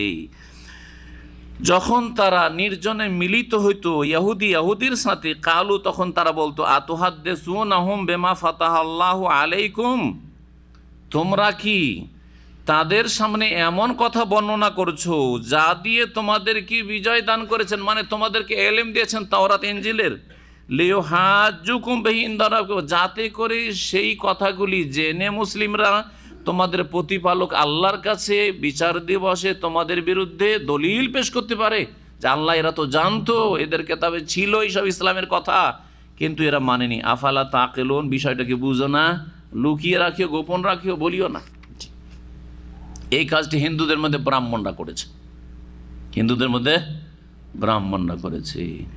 বেদে তৌহিদের কথা আছে, বেদে ভবিষ্যৎবাণী আছে ইসলাম সম্পর্কে, বেদে মোহাম্মদ রাসূলুল্লাহ সাল্লাল্লাহু আলাইহি ওয়াসাল্লাম সম্পর্কে বেশ কিছু লক্ষণ রয়েছে যে সেই জাতি উটের পিঠে চাপবে, সেই জাতি মরুভূমিতে আসবে, সেই জাতি খাতনা করা হবে, ইত্যাদি ইত্যাদি। এমনকি এই কালেমা কথাটিও, লা ইলাহা ইল্লাল্লাহ, এই কথাটিও তাদের এতে আছে, বিভিন্ন বেদে আছে। জি, আর এই মর্মে বেশ কিছু বই বাংলাতে প্রকাশও পেয়েছে, সেগুলোতে আপনারা জানতে পারবেন। কিন্তু যারা দিন যথেষ্ট জানছে তাদের জন্য, দিন জানছেন অল্প, এখনও তৌহিদ সুন্নত ভালো করে জানেন না, আর বেদ পুরাণে হজরত মোহাম্মদ এগুলো কিচ্ছা কাহিনী পড়ে বেড়াচ্ছেন, এটা ভালো কাজ নয়। আবার কিছু লোকের এই স্বভাবের আছে, এই স্বভাবের কিছু লোক আছে, সহিহ আকীদা এখনও ভালো করে জানে না, ও বেদাতীদের কিতাব পড়ে বেড়াচ্ছে। বলছে কিসের জন্য ওগুলো পড়েছেন? বলছে যে ওদের সামনে পেশ করবে যে তোদের কিতাবে এগুলো ভুল আছে। আরে ওইটার আগে আপনার নিজেরটা আগে জানতে হবে। হ্যাঁ, নিজেরটা আগে জানতে হবে, ভালো করে মনে হবে। এই জন্য সাধারণ মানুষ, মধ্যম শ্রেণীর কিছু এলেম রাখেন, কিন্তু যথেষ্ট এলেম রাখেন। আপনার প্রয়োজনটা কি বিদাতি কিতাব পড়ার? প্রয়োজন কি আপনার ইহুদি খ্রিস্টানদের বই পড়ার? প্রয়োজন কি আপনার বেদের রেফারেন্স দেওয়ার? হ্যাঁ, কারণ মানুষকে চমকাতে চান, হ্যাঁ, যে সে কোরআন থেকে বলতে পারে, বেদ থেকে বলতে পারে, সে কোরআন থেকেও বলতে পারে, সে বাইবেল থেকে বলতে পারে না। তাহলে আল্লাহ আপনার উদ্দেশ্য বুঝছেন, ইন্নামাল আমালু বিন্নিয়াত, আমার অন্তরে কি আছে। তো যাতে করে এইরকম না হয় যে আপনি আল্লাহর কাছে ফেসে যান, আপনার নিজের দিন সম্পর্কে সম্যক জ্ঞান নেই, ভুল ভালে ভরা, আর দিন সম্পর্কে জানা আরও জরুরি হয়ে আছে, আর আপনি অন্যদের কিতাব পড়ে বেড়াচ্ছেন। উমর রাদিয়াল্লাহু তাআলার মতো লোক, এই উম্মতের এত সিনিয়র ব্যক্তি, এই উম্মতের আবু বকরের পরে তার স্থান, তার হাতে তাওরাতের কিছুটা অংশ রাসূলুল্লাহ সাল্লাল্লাহু আলাইহি ওয়াসাল্লাম দেখেছিলেন, দেখার পরে খুশি হয়েছিলেন যে ভালো কাজ করছো, হ্যাঁ, যে তুলনামূলক ধর্ম চর্চা করছো তুমি, হ্যাঁ, বিভিন্ন ধর্ম চর্চা করছো তুমি তাদের খণ্ডনের জন্য, নাকি না? রাগান্বিত হয়েছিলেন, চেহারা মোবারক লাল হয়ে গেছিল, আর বলেছিলেন আমতাহবে কোনা ইয়া ওমর, ওমর এদিক সেদিক কি তুমি উদ্ভ্রান্ত হয়ে ঘুরে বেড়াচ্ছ? আল্লাহে আলাম আতেকুম বিহি বাইদা নাকিয়া, তোমাদের কাছে স্বচ্ছ দিন আমি নিয়ে আসেনি, কোরআন সুন্নাহ। আল্লাহ, আল্লাহর কসম করে বলছি, লাউ কানা মূসা হাইয়ান, তাওরাত পড়তে যাচ্ছ তুমি, আজকে যদি মূসা আলাইহিস সালাম, যার ওপর তাওরাত নাযিল হয়েছে, তিনি যদি বেঁচে থাকতেন, জীবিত থাকতেন, মা ওয়াসিয়াহু ইল্লা আন ইয়াত্তাবিআনি, মা ওয়াসিয়াহু ইল্লা ইত্তিবাই, আমাকে অনুসরণ করা ছাড়া তার কোনো মুক্তি ছিল না, রেহাই ছিল না। আমার কালিমা পড়া তার জন্য জরুরি ছিল, কারণ তার দিন কি হয়ে গেছে, রহিত করে দেওয়া হয়েছে, তার প্রতি নাজিলকৃত কিতাব বিকৃত হয়ে গেছে, তার সাথে সাথে রহিত মানসুখও করে দেওয়া হয়েছে। কোরআনে কারীম নাজিল হয়ে গেছে, শেষ কিতাব নাজিল হয়েছে, শেষ ইসলামের এডিশন চলে এসছে। সুতরাং এই দিন সারা বিশ্বের সমস্ত মানুষের জন্য, তার একজন মুসা আলাইহিস সালামও যদি আজকে বেঁচে থাকতেন, তাহলে আমার হাতে হাত দিয়ে তার ইসলাম কবুল করা আবশ্যক ছিল, না হলে তার কোনো উপায় ছিল না। আর তুমি এসব কি পড়ছো? তাহলে বোঝা গেল যে সাধারণ মানুষের জন্য বিভিন্ন ধর্মের বই পুস্তক পড়া ঠিক নয়, এটা ক্ষতি সাধন করবে। অনেক সময় সংশয়ে লিপ্ত হবে, যে সংশয় থেকে কেটে উঠতে পারবেন না, গুমরাহির শিকার হয়ে যাবেন, রদ করতে গিয়ে নিজে আছাড় খেয়ে পড়বেন। আর এইরকমই হয়েছে বিভিন্ন বাতিল ফিরকাগুলি, মুতাজিলা, আশায়েরা, মাতুরিদিয়া, আর এইরকমই জাহমিয়া, কদরিয়া, জাবরিয়া, যতগুলি বাতিল ফিরকা পয়দা হয়েছে, এই ফিরকাগুলি তারা ওই আপনার গ্রিক দর্শন, যেটাকে বলা হচ্ছে ইউনানি ফালসাফা, গ্রিক দর্শন পড়াশোনা চর্চা করতে গেছে কোরআন এবং হাদিসের সাথে, করতে গিয়ে রদ কি করবে আর খণ্ডন করবে কি, তারাই গিয়ে গুমরাহিতে নিমজ্জিত হয়েছে। জি, ইহুদিরা কি বলতো গিয়ে আপোষে, যে মুসলিমদেরকে বলে দিও না যে তোমাদের কিতাবে এইরকম মুহাম্মদ সাল্লাল্লাহু আলাইহি ওয়াসাল্লাম সম্পর্কে কিছু আছে, ইসলামের সত্যতা সম্পর্কে ভবিষ্যৎবাণী আছে, এসব বলিও না, বলতো না। আল্লাহ বলছেন যে আচ্ছা ঠিক আছে, ওরা বলে দিলে নয় তোমরা জেনে নেবে, কিন্তু আমি কি জানি না? কিয়ামতের দিন আমি আমার জ্ঞানের ভিত্তিতে ধরবো যে তোমাদের কিতাবে ভবিষ্যৎবাণী ছিল, আমি নাজিল করেছিলাম, ওয়ামুবাশশিরাম বিরাসূলিন ইয়াতি মিন বাদি ইসমুহু আহমদ, ইনজিলে রয়েছে। ঈসা আলাইহিস সালাম বলছেন আমি সুসংবাদ দিচ্ছি এক রাসূলের, ইয়াতি মিন বাদি, যিনি আসবেন আমার পরে, ইসমুহু আহমদ, যার নাম হবে আহমদ। জি, এই আহমদ বা মুহাম্মাদের সংস্কৃতে বলা হচ্ছে নারাশানশাহ। এই নারাশানশাহ শব্দ ইয়েতে আছে, বেদে আছে। আওয়ালা ইয়ালামুন, ঠিক আছে, ওদেরকে জানতে দিবে না, লুকিয়ে রাখবে, গোপন করে, হে ব্রাহ্মণরা তোমরা বেদের কথাগুলি জানতে দিলে না, হে ইহুদি খ্রিস্টানদের ধর্মগুরুরা তোমরা লুকিয়ে রাখলে এইসব কথা। কিন্তু তারা কি জানে না, আন্নাল্লাহ ইয়ালামু মা ইউসিররুনা ওয়া মা ইউলিনুন, যে আল্লাহ জানছেন সব কিছু, যা তারা গোপন করে, ওয়া মা ইউলিনুন, আর যা প্রকাশ করে। লুকিয়ে রাখলেও আল্লাহ জানছেন, আর প্রকাশ করলেও আল্লাহ জানছেন। যদি মুসলিমদেরকে নাও বলো, তো আল্লাহ তো বলবেন যে তোমাদের কিতাবে কি ছিল, তোমরা কি পড়তে না, তোমরা কি ভবিষ্যৎবাণী জানতে না, কেন মানোনি শেষ নবীকে? তখন ছিল ইহুদিদের ধর্মগুরু, যারা তাওরাতের কিছু জ্ঞান রাখতো, তাদের সম্পর্কে আলোচনা এবং তাদের বোধ চরিত্রগুলি, এবং তারা সত্যকে জানার পরে গোপন করেছে, এই বিষয়গুলি। এখন তাদের জনগণের কথা আলোচনা হচ্ছে, জনগণরা কেমন তাদের ইহুদিদের। আল্লাহ বলছেন অমিনহুম উম্মিয়ুনা, আর ইহুদিদের মধ্যে কতক নিরক্ষর লোকেরা রয়েছে, নিরক্ষর, যাদের কোনো জ্ঞান ছিল না, যারা অজ্ঞ ছিল দিন সম্পর্কে, তাওরাত সম্পর্কে, ইনজিল সম্পর্কে। লা ইয়ালামুন আল কিতাবা ইল্লা আমানিয়া, তারা আল কিতাব তাওরাতের কোনো জ্ঞান রাখতো না, ইল্লা আমানিয়া, মিছামিছি আকাঙ্ক্ষা আশা ছাড়া, শুধু আশা আকাঙ্ক্ষা।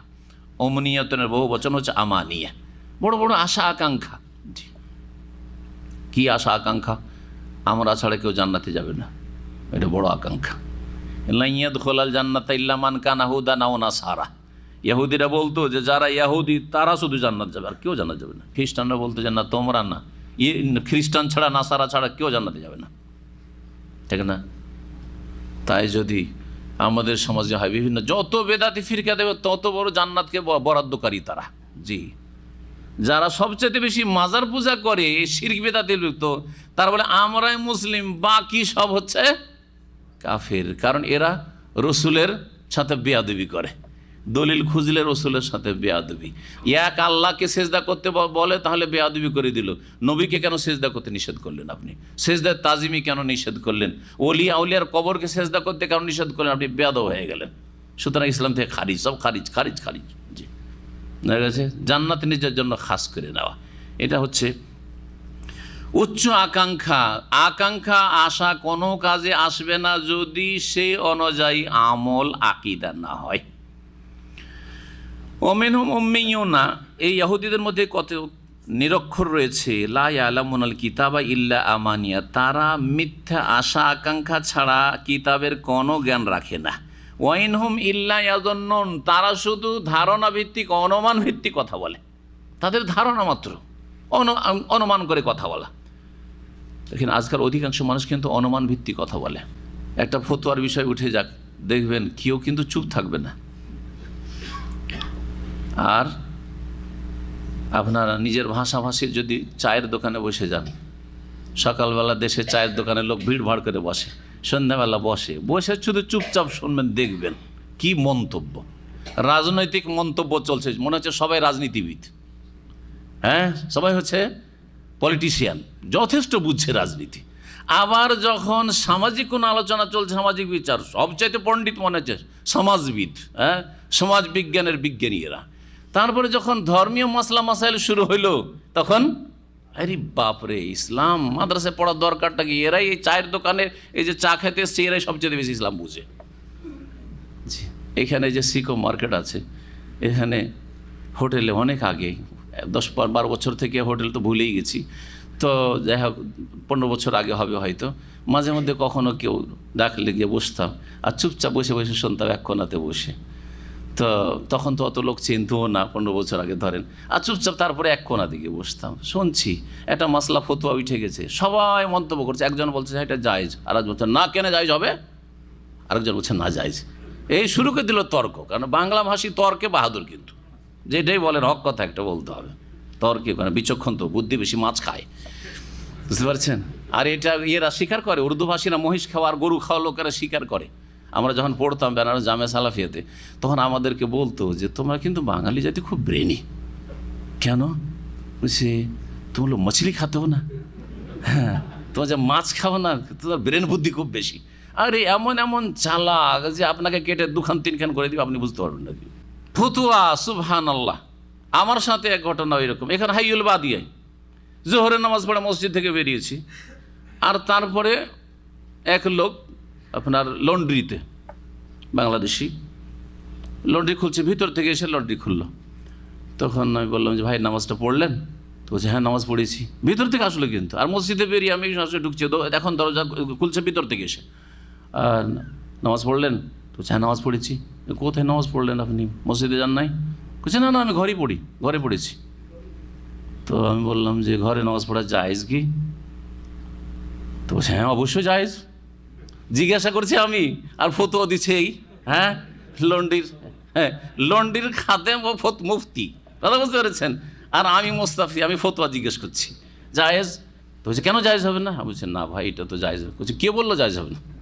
আমাকে বলছে, তখন চিন্তা না যে আমি কে, যে কে বললো জায়েজ হবে না, আর পরিচয়ের চেয়ে বেশি দিলাম না, আর কিছু বললাম না। তবে ভাই এইভাবে জায়েজ না, নবী সাল্লাল্লাহু আলাইহি সাল্লাম জামাতে নামাজ পড়তে বলেছেন, কিছু যদি একটা হাদিস শুনাইলাম, কিন্তু না, অন্তর কবুল করছে না। বেনামাজির অন্তর কবুল করবে? সুম্মা কাসাত কুলুবুকুম, অন্তর পাথর হয়ে গেছে, শক্ত হয়ে গেছে। আল্লাহই তো বলছেন কোরআনে কারিমে, একটু আয়াত শুনলেন।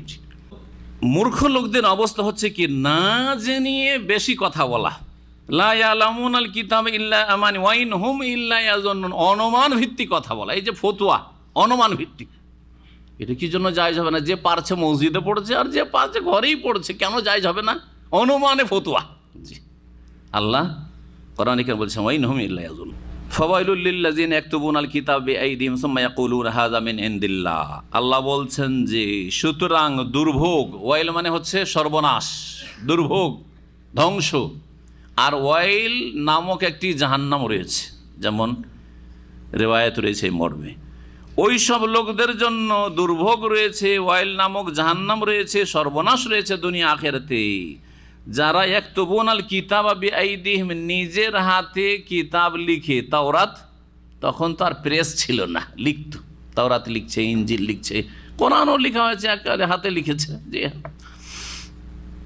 সুম্মা ইয়াকুলুনা হাযা মিন ইনদিল্লাহ, নিজের হাতে লিখে মানে কোরআনের কথা নয়, নিজের হাতে লিখে তাওরাত ইনজিলের কথা, নিজের পক্ষ থেকে কিছু কথা লিখে, লেখার পরে বলে এটা হচ্ছে আল্লাহর পক্ষ থেকে, মানে আল্লাহর কিতাব, কিছু সংযোজন করে দিল, তাওরাতে কিছু বাড়িয়ে দিল, ইনজিলে কিছু বাড়িয়ে দিল। লিয়াশতারু বিহি সামানান কালিলা, যাতে করে তা দিয়ে স্বল্প মূল্য ক্রয় করে। জি, লিয়াশতারু বিহি সামানান, বা স্বল্প মূল্যে তা বিক্রি করে। ইশতারা মানে খরিদ করা আসল অর্থ হয়, কিন্তু কখনো কখনো বিক্রি করার অর্থ হয়ে থাকে। স্বল্প মূল্যে তা বিক্রি করে। স্বল্প মূল্য কি? স্বল্প মূল্য হচ্ছে দুনিয়া। স্বল্প মূল্য মানে এই নয়, এর আগে বলেছি, কয়েক সপ্তাহ আগে এই বিষয়টি এসেছিল, যে অল্প পয়সাতে বিক্রি করলে, যদি ধর্মকে অল্প পয়সায় বিক্রি করেন তাহলে হারাম, আর বেশি যদি অনেক টাকা, লাখ লাখ টাকা পান তাহলে জায়েজ নাকি? তাবিজ যদি 5 টাকা করে বিক্রি করেন তো না জায়েজ, তাই না? আর যদি 5,000 টাকা করে বিক্রি করেন একটু বেশি মূল্যে বিক্রি জায়েজ নাকি? তো সামানান কালিলা মানে এই নয় যে অল্প মূল্যে।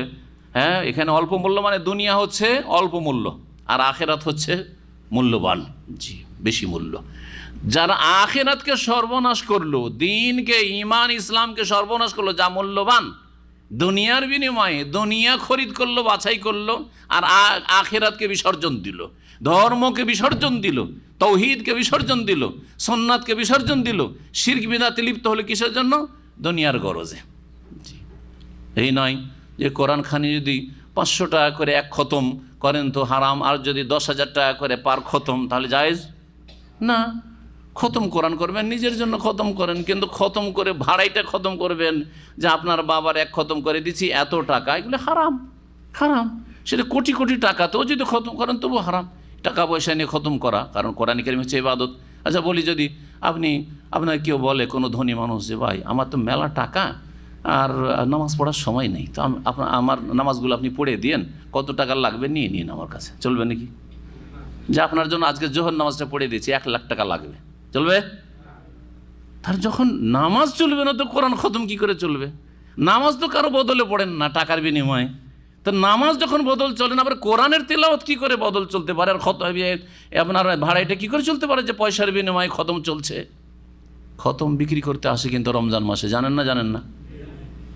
আমার গ্রামে কিছু বিদাতি ছিল, যখন যেটা গ্রামের বাড়ি ছিল একেবারে, সেখানে একটা মহল্লা বিদাতিরা আর একটা মহল্লা সহি আকিদার লোকেরা ছিল। তো এই বিদাতি মহল্লাতে একটা বেরুলেবি মোল্লা আসে, রমজান মাসে বিশেষ করে আসবে, আসার বাড়ি বাড়ি গেটে গেটে নক করবে, আর বলবে যে এই তোমার বাবা মারা গেছে, মা মারা গেছে, কারণ আমি খতম করবে। হ্যাঁ হ্যাঁ ঠিক আছে, খতম করব। কত টাকা লাগবে? খুব সস্তাই খতম, 200 টাকা, 300 টাকা। আর প্রত্যেক বাড়ির লিস্ট করে নিয়ে চলে গেল, এই রমজানে তোমাদের সবার খতম করে দেবো। জি জি হ্যাঁ, ধরেন কয়েকশো বাড়ির টাকা পয়সা নিয়ে গেল খতম করবে নাকি? কিন্তু তাদের কাছে হিল্লা আছে, হিল্লার ধর্ম তো জানাই আছে। আবার কি হিল্লা জানেন? 3 কুল 3 ইখলাস পড়লেই তো খতম হয়ে যায়। জি হ্যাঁ, প্রত্যেক বাড়ির খতমের বিনিময়ে 3 কুল পড়ে নেবে, সূরা ইখলাস 3 বার পড়ে নেবে, হয়ে গেল। সূরা ইখলাস 3 বার পড়লে 1 খতম, সূরা ইখলাস 3 বার পড়লে 1 খতম, হয়ে গেল খতম। কতক্ষণ লাগে? 1 মিনিটে 3 বার সূরা ইখলাস পড়া হয়ে যাবে, 1 মিনিটে খতম, 1 মিনিটে 500 টাকা আদায় হয়ে গেল, যা হয়ে গেল। জি হ্যাঁ, এই ব্যবসা, চোখে দেখা ব্যবসা, ছোটকালের কথা বলছি। জি, এখনো চলতে আছে বেদাতি এলাকায়। ইহুদিরা ঠিক ওই রকম করত, নিজের হাতে ধর্মীয় পুস্তক লিখত, সুম্মা ইয়াকুলুনা হাযা মিন ইনদিল্লাহ, তারপরে বলতো যে এটা আল্লাহর পক্ষ থেকে। এই রকমই যারা ফতোয়া লিখে, ফতোয়ার কথা বলি, মুসলিম সমাজের ফতোয়া লিখিয়ে, ফতোয়ার উত্তর মুফতি সাহেব লিখছেন, একটি আয়াত দলিলে নেই, একটি হাদিস দলিলে নেই। কি আছে? এই ফতোয়া অমুক কিতাবে অমুক ফকি সাহেব লিখেছেন, অমুক ইমাম সাহেব লিখেছেন, অমুক হুজুর কেবলা লিখেছেন, এই হলো ফতোয়া।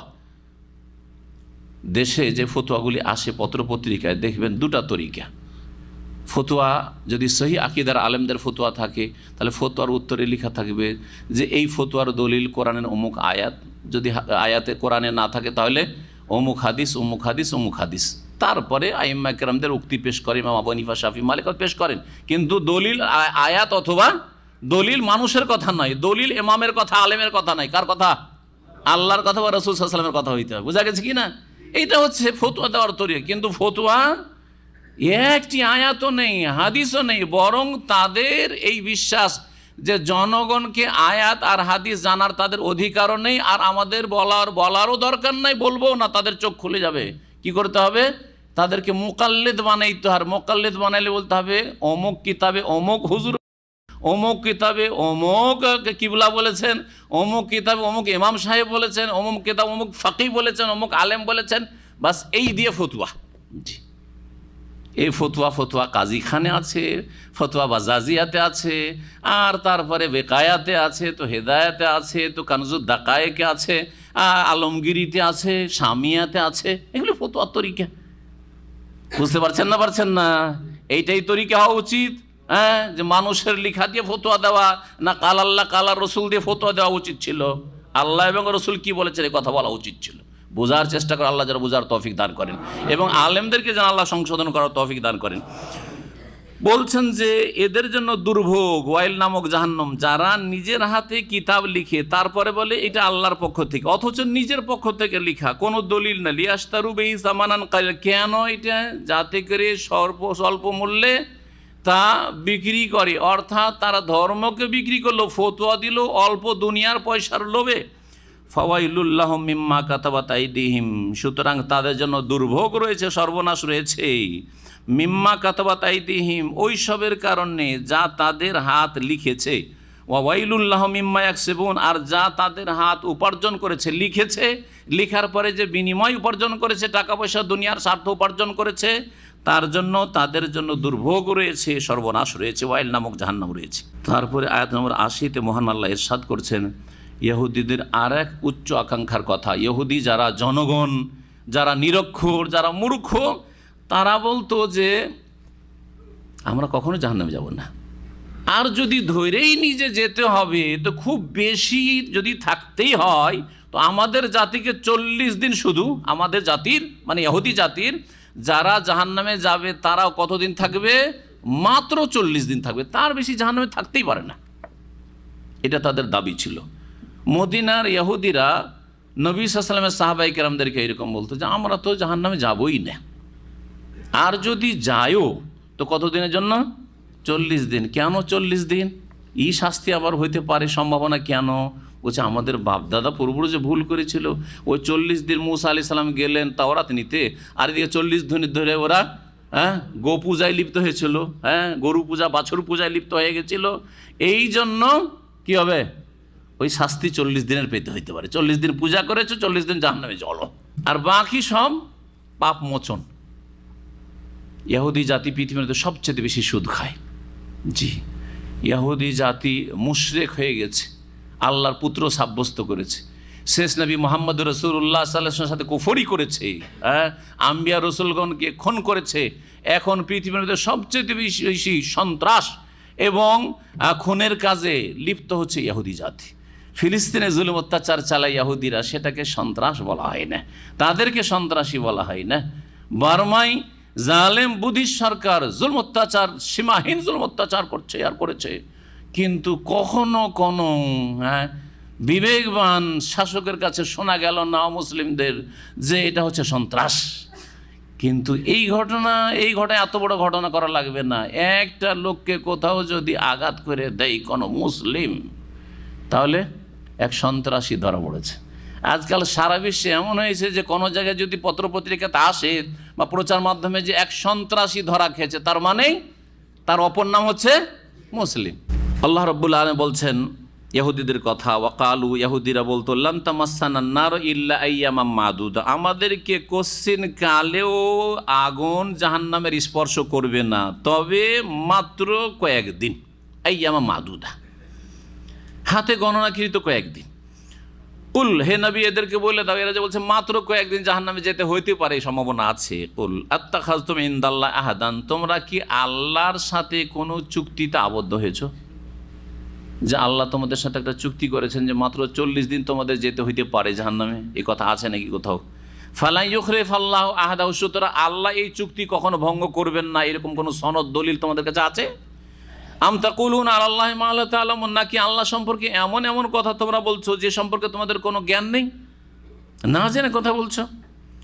বালা, হ্যাঁ, কে জান্নাতে যাবে কে জাহান্নামে যাবে এখন শুনে নাও, চূড়ান্ত ফয়সালা আল্লাহ শোনাচ্ছেন।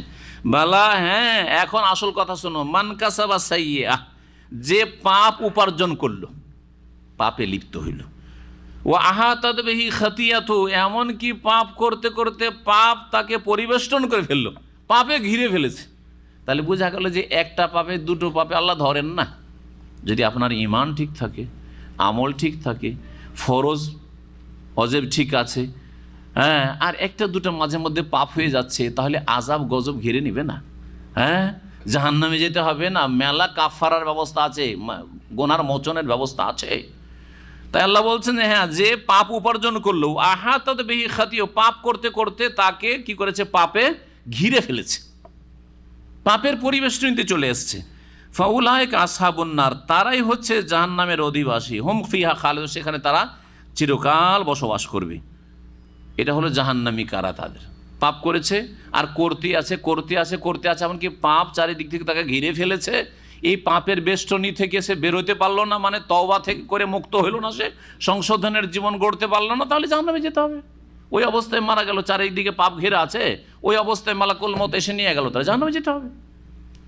আর সেটা যদি ঈমান ভঙ্গকারী পাপ হয়, নামাজ ত্যাগের পাপ হয়, কুফরির পাপ হয়, শিরকের পাপ হয়, তাহলে ফিহা খালিদুন, চিরকাল জাহান্নামে থাকতে হবে, কোনোদিন জান্নাতে আসবে না। যদিও জাতিতে অলিউল্লাহ হোক না কেন, অলিউল্লাহর ছেলে হোক না কেন, আওলাদের রসুল হোক না কেন, কোনো কাজে আসবে না বংশের পরিচয়। জান্নাতি কারা? আল্লাহ বলছেন আল্লাযীনা আমানু ওয়া আমিলুস সালিহাত, পক্ষান্তরে যারা ঈমান নিয়ে আসবে, ঈমান যে শিরক মুক্ত ঈমান, নেফাক কপটতা মুক্ত ঈমান, কুফরি মুক্ত ঈমান, বিদআত মুক্ত ঈমান, সুন্নতি ঈমান, তৌহিদি ঈমান, জি, যারা ঈমান নিয়ে আসবে ওয়া আমিলুস সালিহাত, এবং ঈমানের দাবিদার জাতিতে মুসলমান হইলে হবে না, নেক কাজগুলি, ভালো কাজগুলি করবে। আর সবচাইতে ভালো কাজ মুসলিম জীবনে আছে 5 ওয়াক্ত নামাজ পড়া। 5 ওয়াক্ত নামাজ পড়তে হবে। নামাজ না পড়ে বলবেন যে আমরা মুসলিম, কেন জান্নাতে যাব না? এটা ইহুদিদের মতো, ওই যে উম্মি যারা ইহুদি নিরক্ষর, তারা বলতে যে আমরা জাহান্নামে যাব না, আর যদি যেতে হয় তো কয়েকদিন। এইরকমই বেনামাজির আমাদের সমাজের কি বলে, একই কথা বলে, আরে যখন আমরা মুসলিম, যতই পাপি তাপি হই না কেন, একদিন তো জান্নাতে যাব, বলে না বলে না? সেম ইহুদিদের কথা, সেম ইহুদিদের কথা। আল্লাহ বলছেন যারা ঈমান নিয়ে আসলে এবং ভালো কাজগুলি করলো, ভালো কাজের মাধ্যমে প্রমাণ করে দিতে হবে যে আমার অন্তরে ঈমান আছে। আপনার অন্তরে ঈমান আছে কেমন করে বোঝা যাবে? আপনাকে যখন ফজরে দেখবো, হ্যাঁ ঈমান আছে। জোহর, আসর, মাগরিব, এশা 5 ওয়াক্ত নামাজে দেখবো মসজিদে, হ্যাঁ ঈমান আছে। নবী করিম সাল্লাল্লাহু আলাইহি ওয়াসাল্লামের হাদিস এই মর্মে উল্লেখ করা যেতে পারে। বলছেন যে এজা রাআইতুমুর রাজুলা ইয়াতাদুল মাসাজিদা, যখন কোনো মানুষকে, কোনো পুরুষকে দেখবে, মহিলা বলা হয়নি, মহিলা বাড়িতে নামাজ পড়বে, যখন কোনো পুরুষ লোককে দেখবে, ইয়াতাদুল মাসাজিদা, মসজিদে আসতে অভ্যস্ত, মোটামুটি নিয়মিত মসজিদে আসে, মাঝে মধ্যে একবার অন্য কোথাও নামাজ পড়তে পারে, অথবা একদিন মাসে 1-2 দিন তার ঘুম নাও ভাঙতে পারে, সেটা আলাদা কথা। কিন্তু ইয়াতাদুল মাসাজিদা, মসজিদে আসতে তার অভ্যাস, নিয়মিত মসজিদে আসে সে, ইয়াতাদুল মাসাজিদা, ফাশহাদু লাহু বিল ঈমান, তাহলে তার মুমিন মুসলিম হওয়ার সাক্ষী দাও, তার ঈমানের সাক্ষী দাও। সে মুসলিম, যে ফজরে আসে সে মুসলিম, তার অন্তরে কি আছে আমার দেখার বিষয় না, অন্তর আল্লাহ দেখে নেবেন, আমি দেখবো বাহ্যিক। আর যদি বলে আমার অন্তর একবারে নবী রসুলের মতো আর ফজরের নামাজে আসে না, বলবো তুমি মুনাফিক।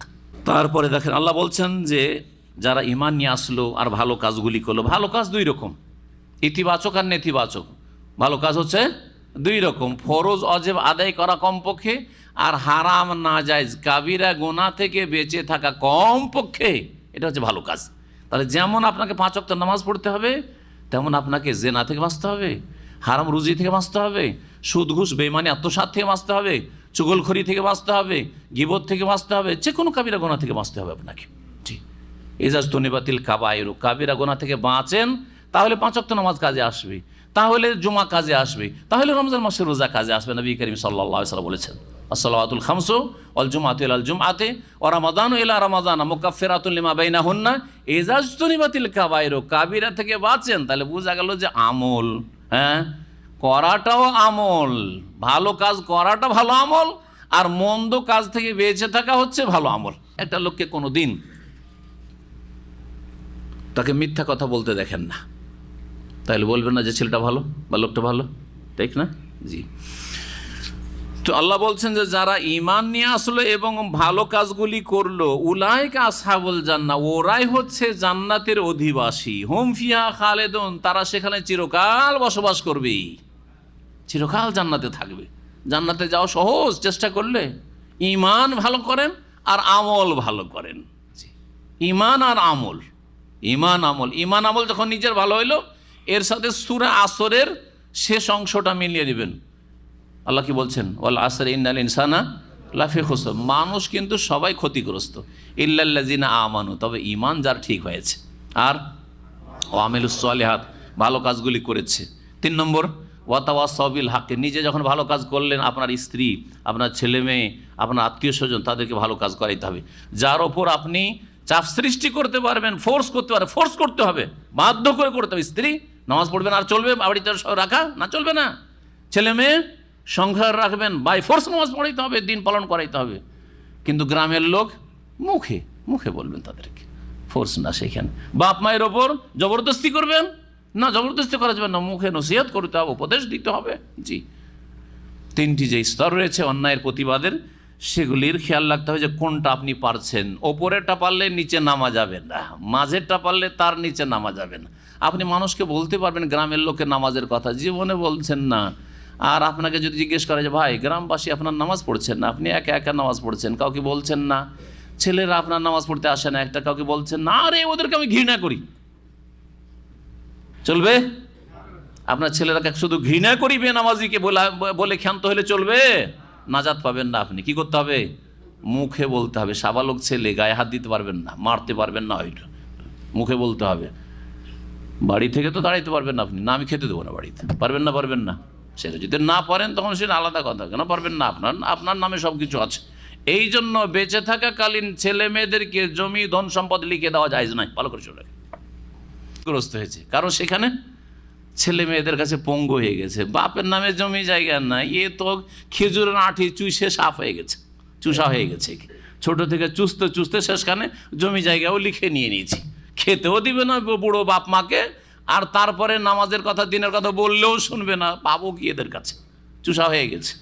আল্লাহ রাব্বুল আলামিন তারপরে বলছেন ওয়াইজ আখাযানা মিসাকা বানি ইসরাঈলা, স্মরণ করো যখন আমি বানি ইসরাইল থেকে অকাট্য অঙ্গীকার নিয়েছিলাম, চুক্তি নিয়েছিলাম, কি লা তা'বুদুনা ইল্লাল্লাহ, একমাত্র আল্লাহর ইবাদত করবে। ওয়াবিল ওয়ালিদাইনি ইহসানা, মাতা পিতার সাথে সদ্ব্যবহার করবে। 2 নম্বর ওয়াজিল কুরবা, আত্মীয়দের সাথে সদ্ব্যবহার করবে। ওয়াল ইয়াতামা, ইয়াতিম অনাথদের সাথে সদাচরণ করবে। ওয়াল মাসাকিন, এবং দরিদ্র মিসকিনদের সাথে সদ্ব্যবহার করবে। ওয়াকুলু লিন্নাসি হুসনা, এবং যে কোনো মানুষের সাথে সদালাপ করবে, ভালো কথা বলবে। ভালো কথা বলতে বলা হয়েছে। শুধু মুসলিমের সাথে? মুসলিম থাকলে শুধু বলবেন যে কেমন আছো, ভালো আছো না, পাশে যদি অমুসলিমও বাস করে তাদের সাথে ভালো কথা বলবেন। সবচেয়ে ভালো কথা হচ্ছে তাদেরকে ইসলামের দাওয়াত দাও উত্তম পন্থায়, জি, কর্কশ ভাষাই নয়। বিদাতির সাথে ভালো আচরণ করবেন। ভালো আচরণ মানে অন্তরের মহব্বত নয়, ভালো আচরণ মানে ভালো ভাষা, ভালো ভাষা। ওয়াকুলু লিন্নাসি হুসনা, সে সুন্নতি হোক আর বেদাতি হোক, তৌহিদি হোক অথবা শিরকি আকীদার লোক হোক, মুসলিম হোক আর অমুসলিম হোক, সৎ লোক হোক আর অসৎ লোক হোক, আল্লাহ বলছেন ওয়াকুলু লিন্নাসি হুসনা। এটা হচ্ছে ইসলামের সুন্দর চরিত্র। যে কোনো মানুষের সাথে সদালাপ করো, ভালো কথা বলো। যেই কথা বললে গঠনমূলক কাজ হয়, যেই কথা বললে গড়ে ভাঙে না, ভাঙার কাজ করবেন না, আপনি গঠন করার কাজ করবেন। এটা হচ্ছে আপনার দায়িত্ব একজন মুসলিম হিসাবে। ওয়াকিমুস সালাতা, ইহুদি থেকে এগুলো উপদেশ ছিল, তাওরাতের এগুলো বিধান, যেই বিধানগুলি কোরআনে কারিমও রাখা হয়েছে। আগের ইসলাম ইসলামে ছিল, মুসা আলাইহিস সালামের দিনেও ছিল। আর এই মৌলিক বিষয়গুলি শেষ নবী মুহাম্মদুর রাসূলুল্লাহ সাল্লাল্লাহু আলাইহি ওয়াসাল্লামের প্রতি নাযিল কিন্তু কিতাবেও রয়েছে। ওয়াকিমুস সালাত, এবং নামাজ তোমরা কায়েম করবে যথাযথভাবে। ওয়াতুজ যাকাত, আর যাকাত দেবে। সুম্মা তাওয়াল্লাইতুম ইল্লা কালিলাম মিনকুম ওয়া আনতুম মুরিজুন, কিন্তু তোমাদের অল্প কিছু লোক ছাড়া, তোমাদের মধ্যে কার অল্প সংখ্যক ছাড়া বিমুখ হয়ে উল্টো দিকে ফিরে গিয়েছিলে, উল্টো দিকে ফিরে গিয়েছিলে, অগ্রাহ্য করে উল্টো দিকে ফিরে গিয়েছিলে। আল্লাহ রাব্বুল আলামিন এই উপদেশগুলি তাদেরকে দিয়েছিলেন। কি ছিল? তৌহিদ, আল্লাহ তা'বুদ ইল্লাল্লাহ। মাতা পিতার সাথে, মানুষের হকের মধ্যে সবচেয়ে বড় হক হচ্ছে পিতামাতার হক, পিতামাতার সাথে সদ্ব্যবহার করা, আত্মীয় স্বজনদের সাথে সদ্ব্যবহার করা, যাতে রুজিতে বরকত হয়, আয়ু বৃদ্ধি হয়, দুনিয়া ভালো হয়, তার সাথে তৌহিদ থাকলে আখিরাতও ভালো হবে। ইয়েতিমদের সাথে সদ্ব্যবহার করা, যার বড় ফজিলত রয়েছে। নবী সাল্লাল্লাহু আলাইহি ওয়াসাল্লাম প্রতিবেশী হইতে পারবেন যদি ইয়েতিমের যদি লালন পালন করেন, তাহলে দরিদ্র দুর্বলদের কারণে আমাদেরকে রিজিক দেওয়া হয়। সুতরাং আপনি যদি সবল থাকেন আর্থিক দিক থেকে, তাহলে দরিদ্রদের পাশে দাঁড়াবেন, তাদের আর্থিক সহযোগিতা করবেন। তাদের যেসব প্রয়োজন রয়েছে সেসব প্রয়োজন মেটাবার চেষ্টা করবেন, মানুষের সাথে কথা ভালো বলবেন এবং নামাজ কায়েম করবেন, জাকাত দেবেন। এগুলি তাওরাতের বিধান, এগুলি হচ্ছে কোরআনে কারীমের বিধান। না কোনো পার্থক্য আছে? এই সব বিষয়ে কোনো পার্থক্য নেই। কিন্তু ওরা তাওহীদের জায়গা, যেমন মুসলিম সমাজের এক শ্রেণীর লোকেরা শিরক করা শুরু করেছে ধর্মের নামে, ইসলামের নামে, কবর মাজার পূজা, তেমনই ইহুদিরাও তাদের ধর্মকে বিঘ্নিত করে ফেলেছে। আজকে এখানেই আমরা শেষ করছি, কারণ সময় আর বেশি নেই। ওয়া সাল্লাল্লাহু আলা নবিয়িনা মুহাম্মদ ওয়া আলা আলিহি ওয়া সাহবিহি।